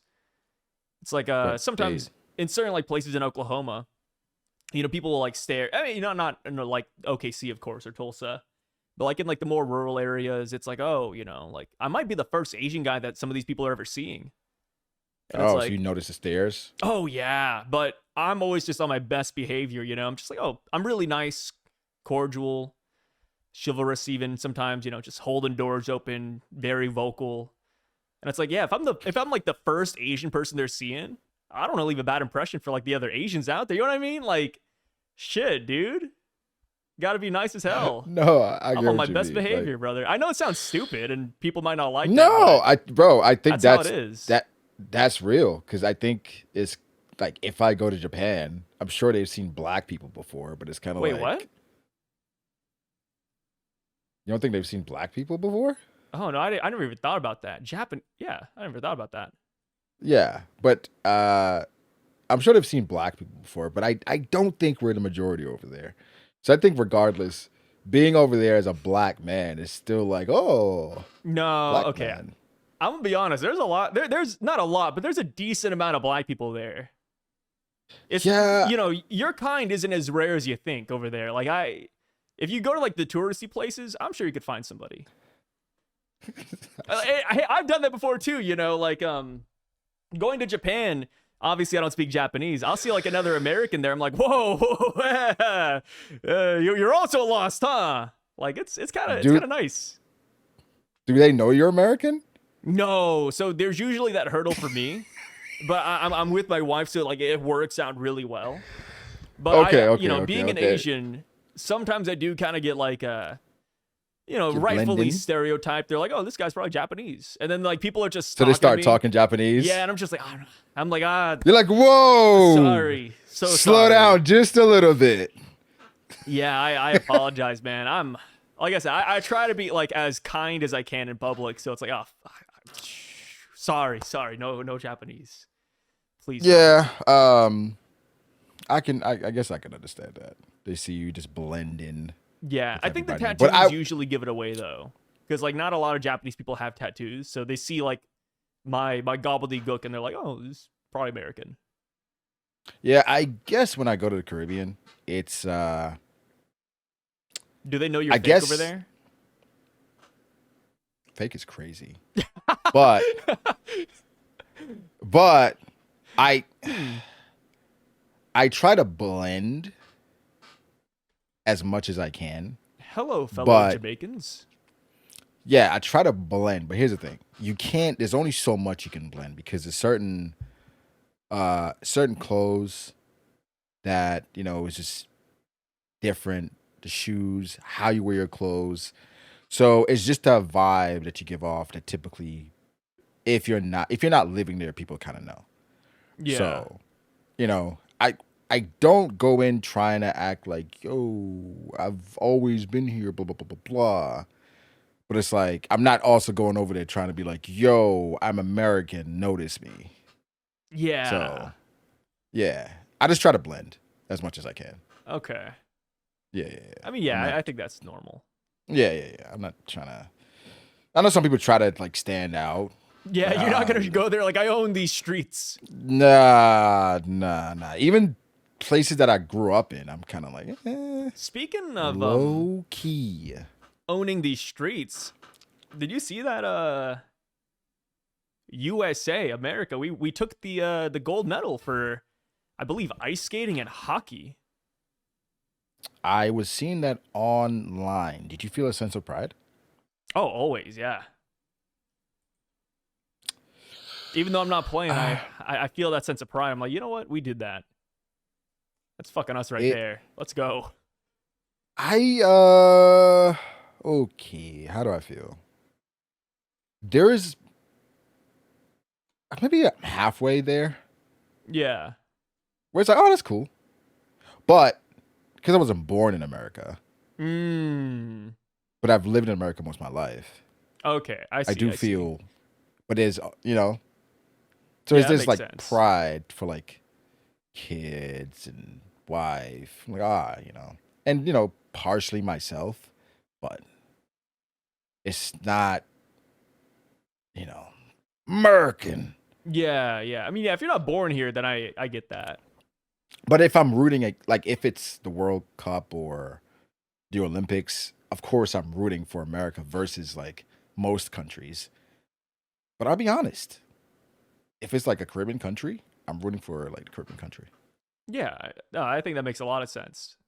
Yeah. Yeah, nothing wrong with that. But Like, do yeah, you just root for America against anybody? generally, I mean, if it's like a countrywide or country sport, yeah, I'd say so. Okay. Yeah. As far as like Even against oh, what's up? even against like Asian countries? Yeah, Okay. yeah. My family's from Laos and Cambodia. I'm partially Chinese Ah, too, but yeah, I'm not rooting for them, dude. I was born in America, raised in America. I'm going for America, brother. That's just how it is. American. Yeah. Yeah, I think because generally America, ah, I wouldn't say for most things. Doesn't America typically have like the most medals every Olympics? I don't know. I don't really keep up with the Olympics. I'm gonna be honest. I think the Olympics is kind of boring. I only care whenever we win, and I just hear about it. I'm like, oh, cool, cool, cool. There's certain That's things that pretty I much watch it. all the time. Track and field, anything track and field I watch. Well, not anything, because I'm not watching like marathons and 400s and shit like that. Yeah. But 100, 200, relay, um, World Cup, things like that. The basketball Olympics, basketball. But certain things I'm like I'd kind of tap in. Swimming every now and again. Um, but for the most part, I don't know. I think the Olympics are inspiring more than anything. Where it's just like out of everybody in the country, these people were picked to represent the country. I think that's Yeah. phenomenal. Right? That's insane. So there's like a lot of pride you can see on these like athletes where it's just like I'm representing my country essentially, you know. So I think I like watching the Olympics just because you will never see more effort than you see at the Olympics. this is this is it in front of the entire world. So I think that's always fantastic. And then you hear stories about Olympic athletes and what actually goes on. It's fascinating. They're crazy, man. Different breed. Well, they say it's like a lot of sex. Oh, that too. Yeah, apparently like they ran out of condoms, right? I heard Yeah. that story too. Yeah. Like at the Olympic Village, they The straight up Olympic ran Village. out of condoms. And I think a couple years back, there's like something where all the beds were made with like cardboard so that they can't have sex in the hotels. 'Cause I think they banned it. They banned that. I forgot where they were at the last Olympics, but either way, where was it? It was somewhere where it was like banned. Like you can't do that. So Yeah. yeah, it was one of those where they were trying to refrain from that type of behavior. But it's like Nah, let them have sex, man. Like you just know that imagine. Just certain just countries though, dude, they just it's have just their one of those things. rules. Like the people going to that like Olympic meetup and the people you could sleep with, top Well, tier I'm sure for athletes. them, I'm sure for like these athletes, these Olympic athletes, this is like Vegas, right? And the reason why it's even more like, hey, fuck it, they're Olympic athletes as well. Yeah, So, exactly. bro, The kids would go insane. Like those jeans, my god. Get them I would in. think, I would think more than likely that's a thought, but then you quickly realize like this probably not gonna work. Yeah, ideally though, you have sex with Michael Phelps, he breeds your ass. All of a sudden it's like, "Oh, my kid might be a really good swimmer, dude. I don't know." But then you realize that you're from a country that you know sex before marriage is frowned upon, Hey, and you can't come home pregnant. no, and then just say God told you to do it. That is risky. Yeah, that is it's risk. risky depending on where That you is live. risky, But risky, risky. let me tell you though, man. Maybe you bring home the gold medal, they'll forgive it. I would guarantee that there are probably like a bunch of kids from Olympic athletes out there that They don't know. they don't know. Oh, kind of like yeah, Gentry Baratheon. Gentry Baratheon. It's the blacksmith kid. Oh, yo, I completely forgot about that boy. Yeah, he's kind of That's like a nothing crazy. burger of a character. So I've been doing a lot of Game of Thrones references because I just You just got through recently it. yeah I just got through season 8 and I'm currently watching House of the Dragon, and brother, all I gotta say, I don't like Rhaenyra. I think she's kind of a bitch, bro. I'm not gonna lie, I hate her so much. I think I'm trying to remember the first half of House of the Dragon. might change my opinion later, but right now where I'm at, like season 1, episode 5 or 6ish, it's like, nah, dude. Do you like Allison? I don't love Allison. The only character I really enjoy right now is Otto. Otto and Corley. Oh, Otto. Otto. I like Otto. Yeah, Otto and Corley are like my only two characters that I enjoy. At first, I like Damon. I like Damon in episode 1, and then he just went off the walls. Like at first, he went to like the poor district in like King's Landing, and he started like executing people, cutting off dicks, and cutting off hands. And I was about that. I was like, dude, fuck yeah, man! Finally, law enforcement is doing something here. And just I was like, man, this guy's awesome. W's in the chat. And then you see like everything else about Damon. He's kind of scummy. He cheats a lot in like games and like fights and shit. And he's just very temperamental. I was like, no, never mind. I can't root for him anymore. So you're saying, you know, public execution, upholding the law, taking it into his own hands, W. Yes. Temperamental, cheating in fights, L's. Yeah, exactly. There's I nothing wrong with that, dude. There was the rapist. He cut off their dick. I'm like, oh, that's great. Yeah, yeah, W's, man. Nothing wrong with yeah, that. for Damon, I would say this. Generally a love for me, season 1. I think it's pretty cool. Like I said, he has his moments where I'm like, what the fuck is wrong with you? But, he gets the party going, man. He gets it going. He does get it So going. I can give him I don't that. mind Damon too much. I'm misremembering a lot about Rhaenyra season 1. I just remember her being, obviously very young and just a bit snobbish, entitled. So it's, Snobbish, entitled. I got to the part where you realize she has 3 kids with their commander of the watch. It's like, and the funniest thing is that everybody knows. And then the minute somebody brings up the rumor, she's like, "Oh, who's spreading these foul rumors?" It's like, they're brother, foul. you're not even trying to hide it though. Huh? It's I so mean, I don't know how you goofy. hide it. I mean, because you've seen the kids. So I don't know how you hide it. Yeah, it's one of those things like, okay, she has platinum hair. The husband has platinum hair. The husband's black. The kid has brown straight hair. The kid looks just like your commander of the watch, who also teaches your kids everything, is with your kids 24/7. Who could it be? Also, your husband's gay, and that's like a public thing, right? It's like it's such an awfully kept secret that I'm like, I don't even know why she's mad. Like, it makes sense. Like, everybody has eyes. They all know. But the thing is, everybody has eyes, but your eyes get real blindy depending on who it is, okay? And you don't want to say the Viserys wrong is thing. stupid, man. What an awful king he is. Not even just with this, but like just even beforehand, like obviously like the first 2 or 3 episodes, like he's not proactive. Not at all. And the one guy who told the truth, Otto, he got kicked out of the capital. It's like, oh, Otto is vying for my seat. It's like, yeah, everybody is. Literally everybody's vying to be king. Of course.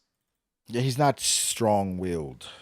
Viserys is awful, dude. Here's the thing. I don't We've know. had way worse when it comes to kings. We've had way so worse. I'm not gonna say awful. He's just lazy. He is the laziest king. I would say like it's so crazy, but when we think about kings we've seen in Game of Thrones, he's one of the good ones. In terms of not getting them into war, sure. Yeah, because I mean, Robert wasn't that bad. Robert Baratheon. He was pretty bad. As far as he was whoring around, which he never had an actual kid with Cersei. Even though at the beginning she really liked she genuinely liked Robert. I think and then I expect that from kings though. But Robert though, his thing is that he never acted like a king. And the way he mismanaged like the city funds was appalling. Like, this is true. It's a plot point in season 1, and it's so heavy it comes back in like season 8, where they're like, "Hey, by the way, the Iron Bank really needs their money back." Like, Robert's just throwing parties 24/7. Like every couple. He was of having a good like, time. Robert just never did anything, man. He was having a good time. Like I think Robert's a great fighter. He's not a great king. We have when we say great king, it's just about what are you accomplishing as far as are you preventing war? Are you taking care of the people? Are you killing your subjects? Are you whoring around? Like what? It's so many factors as far as being a great king. Because he's not doing anything, he causes problems later down the road. Dissension. Like easily, he could have just killed Daemon and just moved on with his day. But because he didn't, it's just there's so many problems that comes out of just letting Daemon live. That's I don't get it. Brother. Who cares? Oh my God. I don't know, man. I was saying this yesterday. If there's crime out there, I say you punish it, brother. I think a brother or siblings in Game of Thrones is like a curse. There's always a couple that are fucked up. A running theme it's in not Game only of Thrones a couple is that there's like 1 or 2 that are good, but there's always one that's just like overtly just Not At least evil, but one. just At crazy. least one that's fucked up. But the crazy part is that because of Game of Thrones, because of the world, your siblings are your greatest friends and your greatest enemies. Because like your demise more often than not benefits them. Yeah. So it's like this weird place where you have to be an absolutely majestic person to root for your sibling. Because generally, if something happens to them, that's good things for me. So like it's hard to find like with siblings like where like these amazing relationships because like oh my god, my brother's the king and I'm going to root for him and support him. It's tough. So it's like, with Damon and how he feels and Damon agrees with you. He thinks his brother is awful. So, it's would you think Damon would be a better king? No. Eh, And at first, I no. thought Rhaenyra would be a great queen, but she's just so childish too. I can't, man. Well, she's coddled. Yeah, I So, mean they all but are. that's most like princes and princesses. So Yeah, it's really hard for somebody to, ascend to the throne and be prepared for it. So, I'm excited for you the know, later episodes. I'm trying to binge this as fast as I can, just so I can get yeah. to Knights of the Seven Kingdom. Yeah, I just finished that and it is fantastic. I would say I felt way better about the MC at the beginning as opposed to at the end. Okay. But a lot of it is due to what the world, and some of the feelings are understood. I think in general it was like an amazing 6 episodes, quick, sweet, funny as hell. There were some really good, interesting characters, and I think probably better than House of the Dragon. Definitely better than House of the Dragon, especially after season 2 of House of the Dragon. So, I it did make me want to go back and rewatch all of Game of Thrones. So that's on the agenda before season 2 of A Night of the Seven Kingdoms comes out. So Yeah, yeah, that's what I've I'm heard. I'm, I'm I've kind heard of nothing but good things about it. yeah, it's pretty good. I think it's just like easy barrier to entry. The MC's likable. It's not too deep, and it's around like characters that we love for the most part, like the stories that we love, right? Yeah. 'Cause it knows what it's doing and it stays there, and it's just like, okay, we're good at this, we're gonna do this. So it was a great watch, but I definitely want to go back and experience Game of Thrones again. I was thinking just now, you mentioned Gendry. How far down, like before you mentioned him, would I go as far as characters I thought of before I thought of Gentry? I was just thinking of Bastards. I forgot And what we were talking oh my about. god, the bag is deep. There's a lot of characters, man. A lot of characters in Game of Thrones.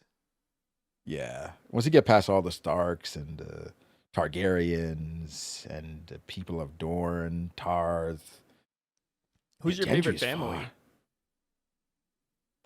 I mean, it's hard not for it not to be the Starks, right? Yeah. Very difficult because it's just Arya, John, Rob, even. Rob and John are my go-tos. I'm not the Yeah, biggest Sansa or Arya fan. I hated Sansa for a Dude, while, I don't like but Sansa in that last the thing season, is, bro. the the last 2 seasons, the reason why Sansa became unlikable for a lot of the fandom is because the story kind of pitted her against John, and Yeah. John was such a fan favorite, and so it's just like Sansa, just agree with your brother. Why are you doing everything to and but then you try to sympathize or empathize at least with the trauma she'd been through, but it's just like you're making a lot of irrational decisions. You're not. It's just not sound. So you just Sansa became.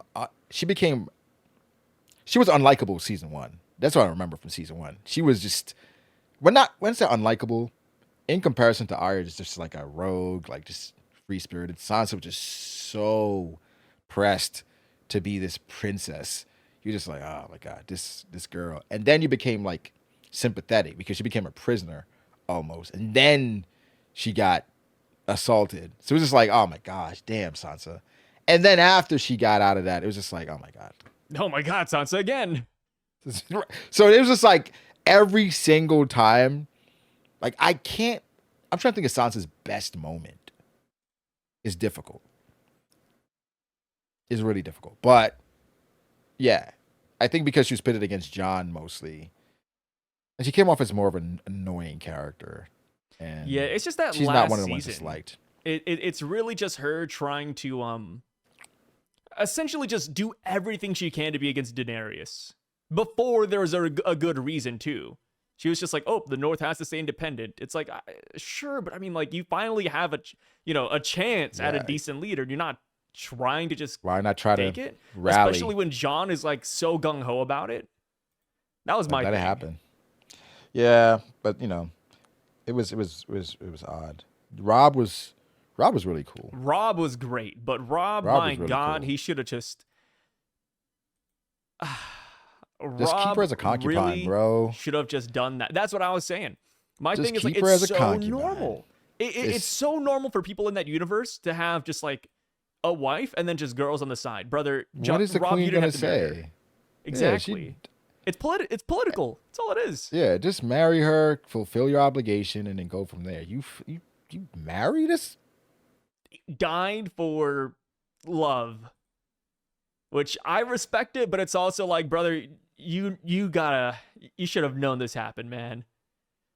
It's respect there because it's like, oh my gosh, he chose love over Yeah. duty, and but like, all right, but I also respect them coming back and yo, you made this promise and he didn't fulfill it. Sorry, I'm not mad at the reaction, the response either. So, Yeah. oh, this just made me think of one of my yeah, it's the Stark family by far. Ned, Catelyn, Ned is like great. I mean, I just like the boys from the Stark family. you don't like Arya? I'm indifferent to her. I don't love her. I don't hate her. She's just Hmm. very yeah. She's just in the middle for. She's very neutral for me. She's tumultuous, and some things she's problematic, but I think for the world that exists, it was necessary to survive. And I think she kind of her story and her journey represents that world so much because she just morphed throughout to kind of keep it going. And so I think Arya, I mean, I think she's a fan favorite for a reason, Yeah, she's a you fan know. favorite. Yeah, so Arya was great. I don't know if I have like a favorite family, but if I had like a favorite character, it's probably I really like Jamie Lannister. I feel like he's just the character growth he goes through. I love it. I think Jamie would I be my pick. Other than the obvious characters like the Johns, the Aryas, Ned, I did like Jamie. His decisions at the end pissed me off. Like It's season like, 8. yeah, like why, Oh, why did he why? go back to the capital? Yeah, He like just wanted to dude, save his sister if he could, man. the sister is strong here. Yeah. But I really did like Jamie for most of the show because, like I say, he grew so much from because he was so unlikable initially, and then he just grew. Um, Tyrion, but Tyrion is an obvious one. Yeah, Tyrion's not bad. Uh, okay. Other than like, let's go a bit deeper.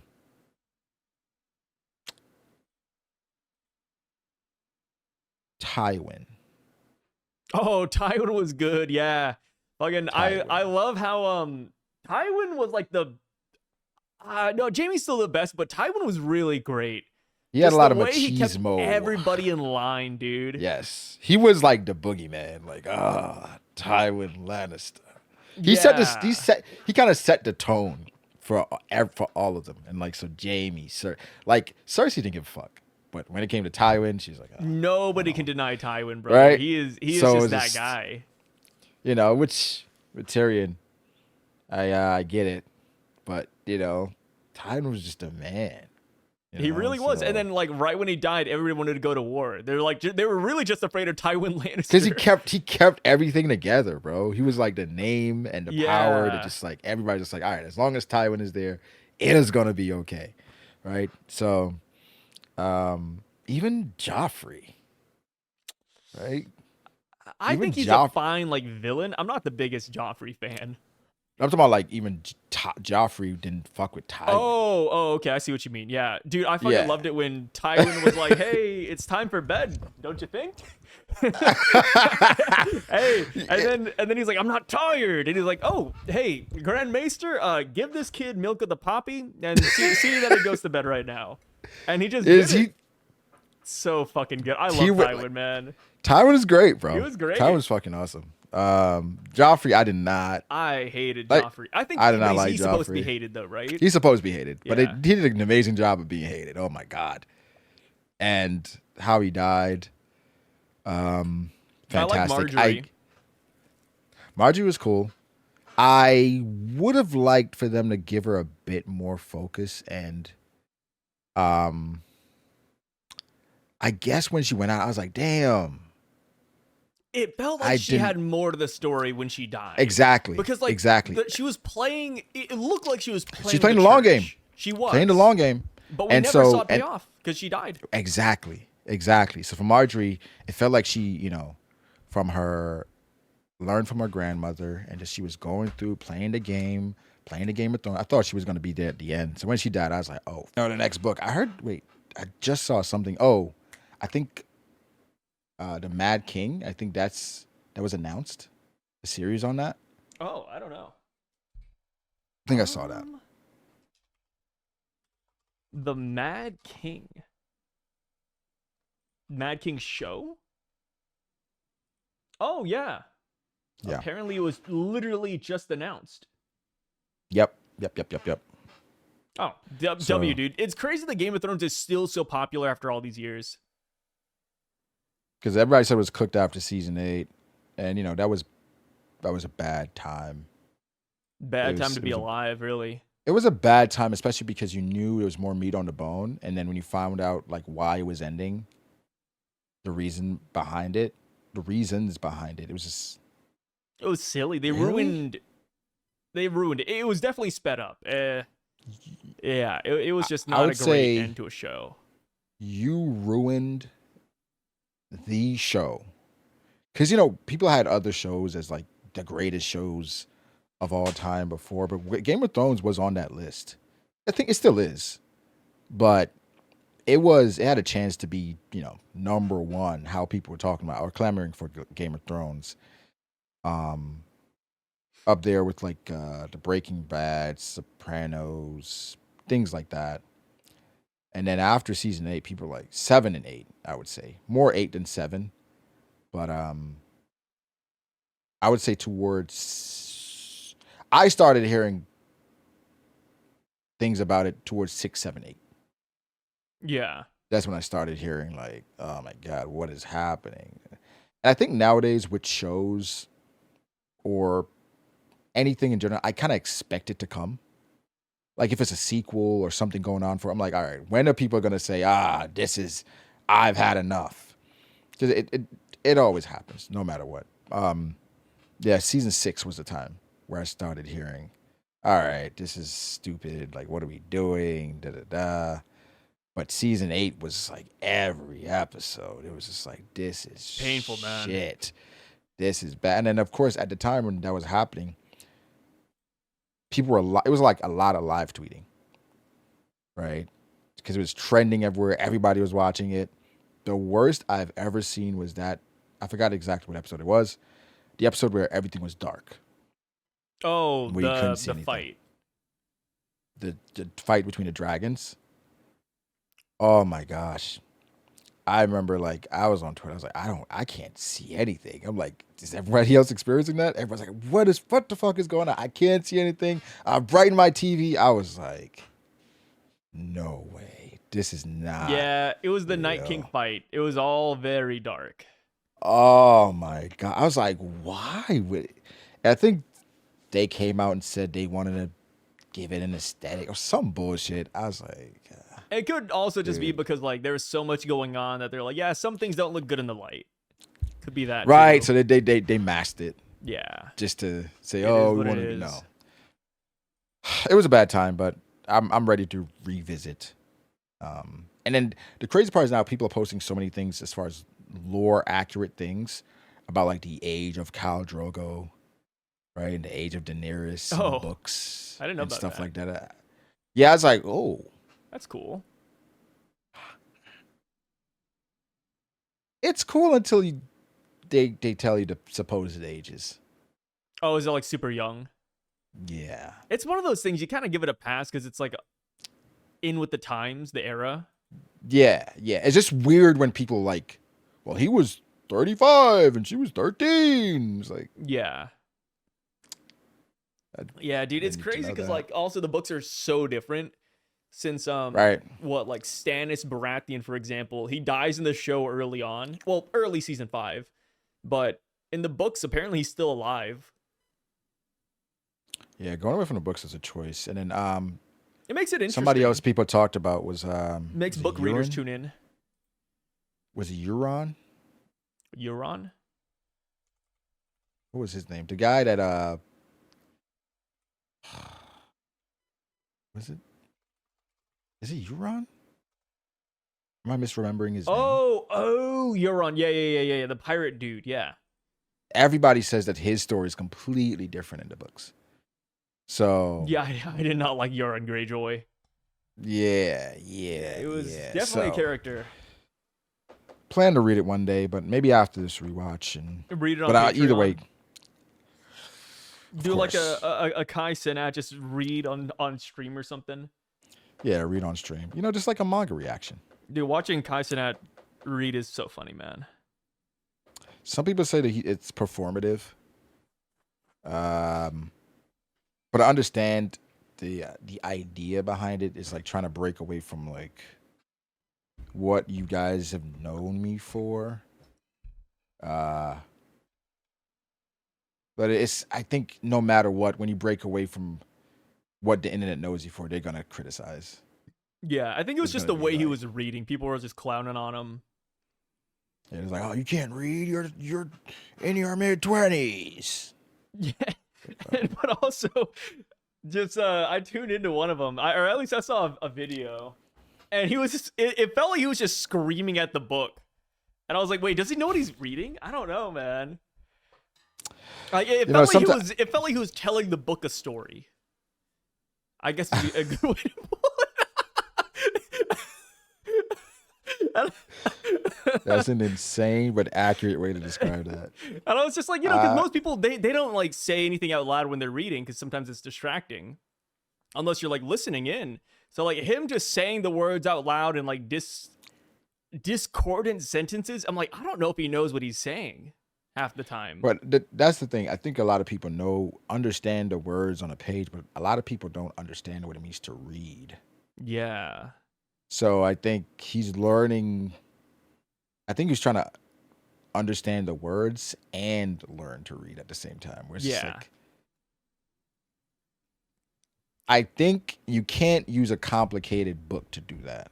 Yeah. One thing I You know will what I give him mean? credit for, I saw people clowning on him for this. I think this is a big W. Like he Huge often runs W. into words that he doesn't know and he looks it up on the And just spot. Google it. Yeah, I think Yeah. that's nice. Yeah, that's people were making fun of him I for that. try. I'm I like, oh, try that's to do good. that.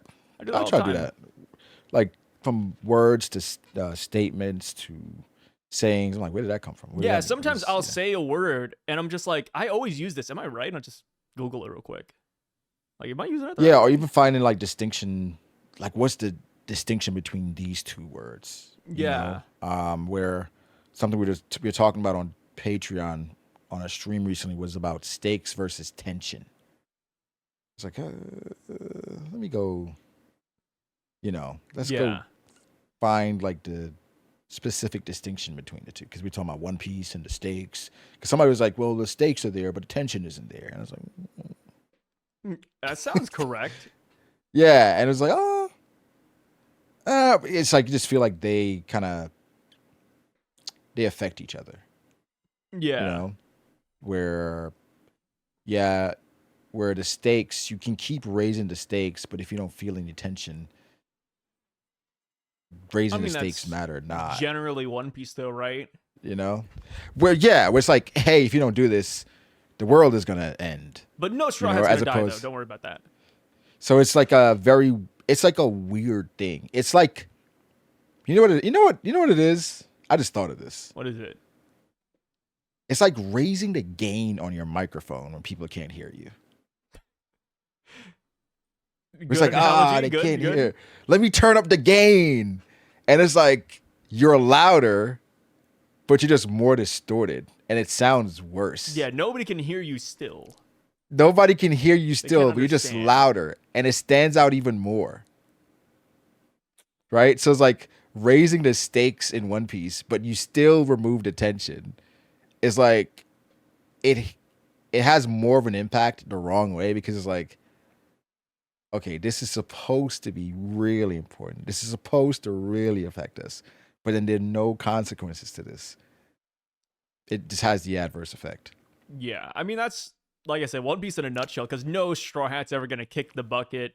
We know we're getting that happy No. ending. It's like, it is what it is. It is what it is. It is what it is. You know, I think that's why I tell people you gotta read One Piece for One Piece, bro. Don't expect One Piece to morph into this new thing that you want it to be. You're gonna be disappointed.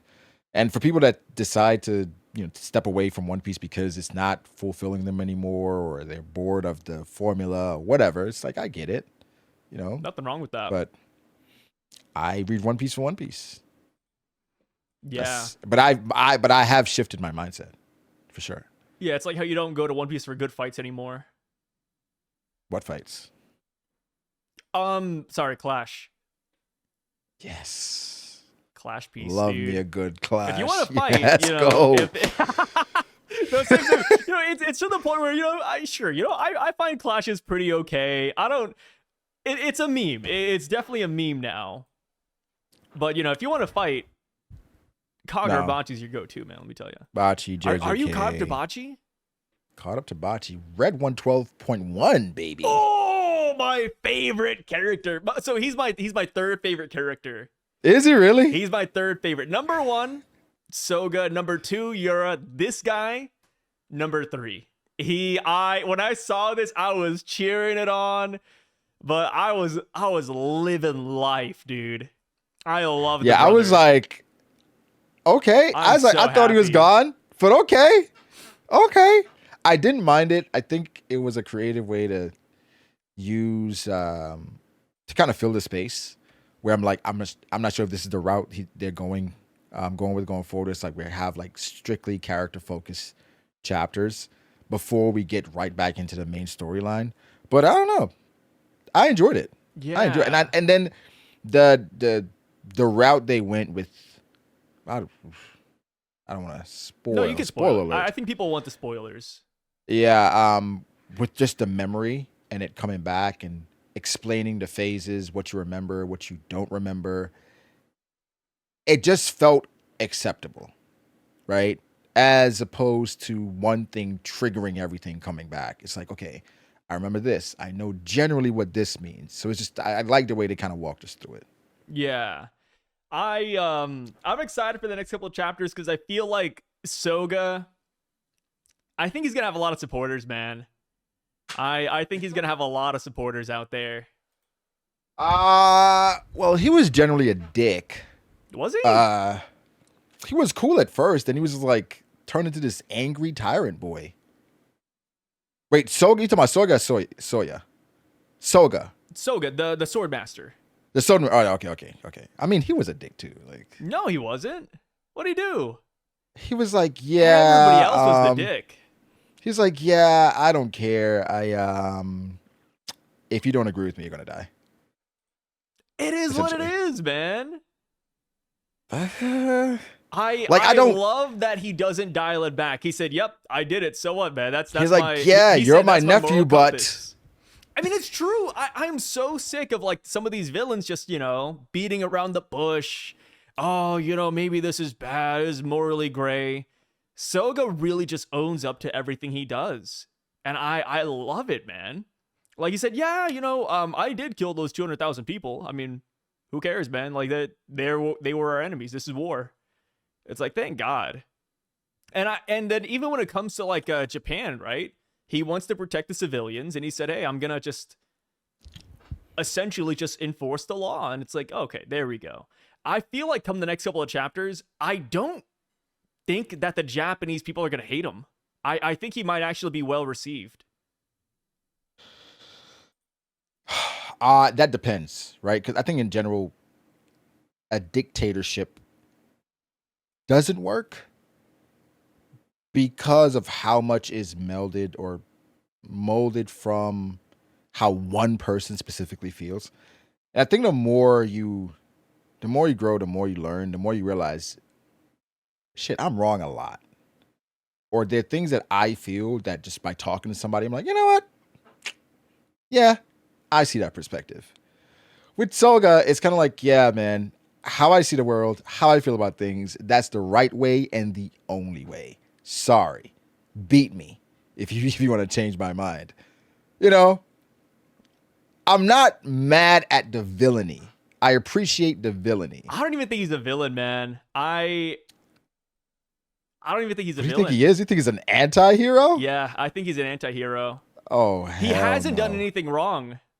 Oh, yeah. In 200,000 people. In his mind. Okay, in his mind, he hasn't done anything wrong. 200,000 people. Dude, they were a random island that spawned in. They went to war with them. Wipe them out, man.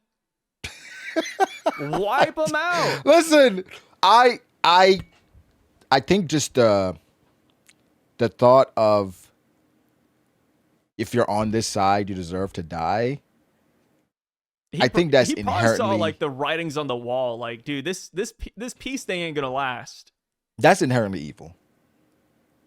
I think black and white, because Soga's black and white, right? He did it for his country, though. He did it for the Soga's people black that he and white. knows. Sure, but I think black and white is evil.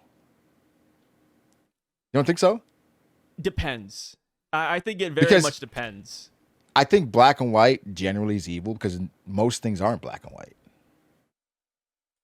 It's not black and white, but you could argue that, like, it is a solution.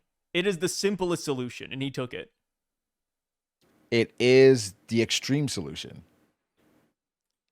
It's the extreme solution, but it's he's still an extremist. Solution. That's what he is. He's an extremist. He is. And I don't hate that a villain is like that. I think that is good. He doesn't back down, and like I said, I do think that come the next couple of chapters, I think Japan is going to be pretty okay with them. Like, I agree with you. Even going to like the latest chapter, right? We saw Japan, and they're chilling, dude. Soga took over the Kamunabi. You know, he's doing his thing, enforcing his laws, and generally people look okay. I appreciate his villainy, so I'm not mad about that because I like great villains. I think that's a story thrives off of a great villain. So I think he's a pretty good villain so far. I would still want more about him. I still want to find out more about him before I lock in. Yeah. With Soga. So that part solid.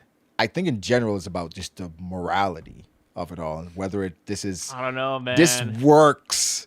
I just generally this route it just doesn't work. Cuz yes, there's some people in Japan. It did work. They're not going back to war, I'll tell you that. There's some people they're not going to war against other people. It's just going to be war inland now because there are going to be people that agree with it, but a lot of people are going to disagree with it because there's some people that are true patriots that believe in choice and having an option. I don't know, man. You think generally most okay. I'm gonna be honest. I think come next chapter we're gonna see people not side with Chihiro. I think people are they might be hunting him. That would be very interesting if most of Japan, they're saying, no, we're good. It's okay with what Soga did and destroying all these other people. But when you think about it, let's think about like another story where a lot of people were killed and what was the reaction from like the people within, right? Well, I don't think you know what I'm talking about. Never mind. But I'll say this. You're going to have people that agree with it. If most of Japan are okay with Soga and his decision, I would be shocked. Unless Soga is generally a great leader. I think he's not. And he's not. If he's not forcing his views on everybody, like I'm talking about every single view, then sure. And he's just like, I just want to maintain the peace, then I could see it possibly working. But if he's the one in control of every single decision where he's the final answer, no way. He's too much of an extremist, bro. It Too much. depends. I think it depends, but also another character I want more of, Yura. They started it's so foul. They started the Yura flashback and then they Yura's cut cool. away. We Yura's really never cool. saw the flashback. Literally, it starts with, hey, because what was it? Like, Soga went into his body. We saw like 2 pages of Yura and his wife at home cooking food and dinner together. And then we cut away. And then Soga says, I understand. All right. I accept your wish. All right, let's do this. Yeah. And it's like, okay, so we know something like shitty happens. I'm like, okay, this is Kagurabachi is a lot of fun, man. I am loving this series so much. Yura is one of those that you can understand and vibe with, even with the decisions. I don't think it's as black and white. We don't know his backstory. Well, as far as like what he was doing with the Shaku, right? Where it's like he's made up his mind as far as like what he's doing, but he doesn't seem like his vibe doesn't seem like a super bad guy. It's just like he just picked a side, and this is like what I'm doing right now. So I think Yura, I don't know if he's one of my favorite characters yet, but in general, I like his vibe. I like the whole dynamic where he said, yep, we're going to go in, we're going to kill the Sword Master because he's fucking crazy. And then they get to the Sword Master and he's like, yep, I killed him. So what? That was my decision. That was my justice. It is what it is. And then Yura was like, wait a minute. I think this guy's cooking. Hey, you want to team up? And I was like, it is so funny, man. It is not what I expected. And I'm eating it, dude. I love the villains in Kagurabachi. Oh yeah, I don't want to be that guy because I love One Piece too. But sometimes, like going from the Kagurabachi villain group and then going to like the God Knights, sometimes I'm just like fucking shaking my head, like, oh man. I know apples and oranges, but man, even our boy, Chihiro. No, not Chihiro. Hakuri. Mihawk. Oh, Mihawk. Oh, Hokuto. Bro. Hokuto's fantastic. He is a true swordsman, man. That guy. Fantastic. What a great character. He's so funny. Bro, he is so focused on what he wants and what he cares about, and that's it. I care about swordsmen. I care about fighting strong people, and that's my focus. Yeah, I'll help you guys out, but fuck it. When this is my focus, I'm here, bro. And so, like, I think I just enjoy just how focused the villains can be, or even the antagonists, where it's like they have a goal, they're going towards it. Death be damned. It is just so focused and on point. And again, we're not comparing it to One Piece. One Piece is a completely different show. It's 112 chapters, right? But One Piece is bloated in a lot of places because a lot of times we have a moment, it's here, we're here, and then we go away from it. And then sometimes it completely sucks the life out of that moment. But for Oda, it's always setting up the next thing. So like when we had, for instance, it's like Harold and Loki, right? Having that moment at Harold's death, and it's like, oh man, we're here, we're getting it. And then it's like it gets silhouetted, kind of gets skipped around, blah, blah, blah, blah, blah. Then it's kind of done. Then we get the final hit. And then that moment is kind of like a setup for Loki's reveal with Luffy and the others. So it's like, okay, I get it. This reveal was dope. But man, like that moment with them, I wish we'd have just like lingered a bit longer. I think with Kagurabachi, more than anything, what Kagurabachi understands is the moment of, hey, we're here. Let's stay here. Let's nail this moment. And so I think more than anything, once Kagurabachi gets an anime, it's gonna go crazy on TikTok. Because I think we're going to have so many specific moments that people are like, this is fucking epic. A lot of good fights. And, one of the things, too, the story they're able to tell in just 120 chapters, it's pretty good. Pretty good. It's pretty good. And... I mean, even that one girl, right? She was like, "Yeah, my grandpa said, I'm a girl, I can't wield a sword. So what Let me I did get the was I biggest found the sword. biggest sword possible, and I said, "Fuck you, grandpa." That's hilarious. And then that one guy that came back to life, and he's just like mentally broken, so he's like over here playing with fucking a mask. It's the personalities are distinct, It's fun. but it brings so much life to the story. And again, even with Chihiro, Samura too, Chihiro, it's a lot of variety a in lot of variety. in just over 100 chapters, and so um, it's next up. It's next up, and then even for people that's died, that I thought, man, there was more meat on the bone with this guy. They're not afraid to kill characters. So many people have Not died. afraid to kill So characters. many people have died. And my favorite character, I think so far, Seiichi Samura. Yeah, I knew you'd like him. Yeah. So much good, so much. But the thing is, it's so much good, but he's also willing to do what needs to be done. Yeah.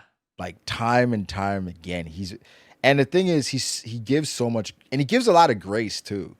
Like even when he cut Chihiro down and then he healed him, I was like, stop, walk away, right? I'm like, this fucking guy, man. So love Samura a lot. I think, like I said, next up, bro. Next up for sure. And then just the way they coordinate the fights too, like the choreography, like the whole part where remember Samura like fucking closed the door on him. He kicked him into the hotel room, closed the door. Oh my god. When they were waiting, yeah, they were both just waiting. Yeah, they just again the moment, or even when Chihiro was fighting, he was the other sorcerer, Hirohiko,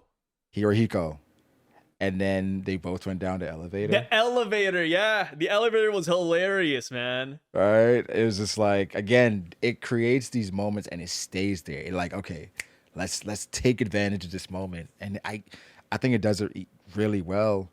I think even moments with Iori, right? Yeah. Like even with her and her somehow remembering swordsmanship. Dude. I mean, it's Come just on. Like they know when to fucking lock in, man. And then remember when last thing, remember how like the entire time they're like, yeah, Samura's owl ability, man, the minute you activate your sword, he's gonna know where you're at. Oh my god, that was insane. I hate to like bring up One Piece again, but when you hear that a character's coming, oh, is it in 10 chapters, 20 chapters, is it off screen? Brother, he was there right away. Literally activated his ability. Fucking Samura, oh my god, next panel right there.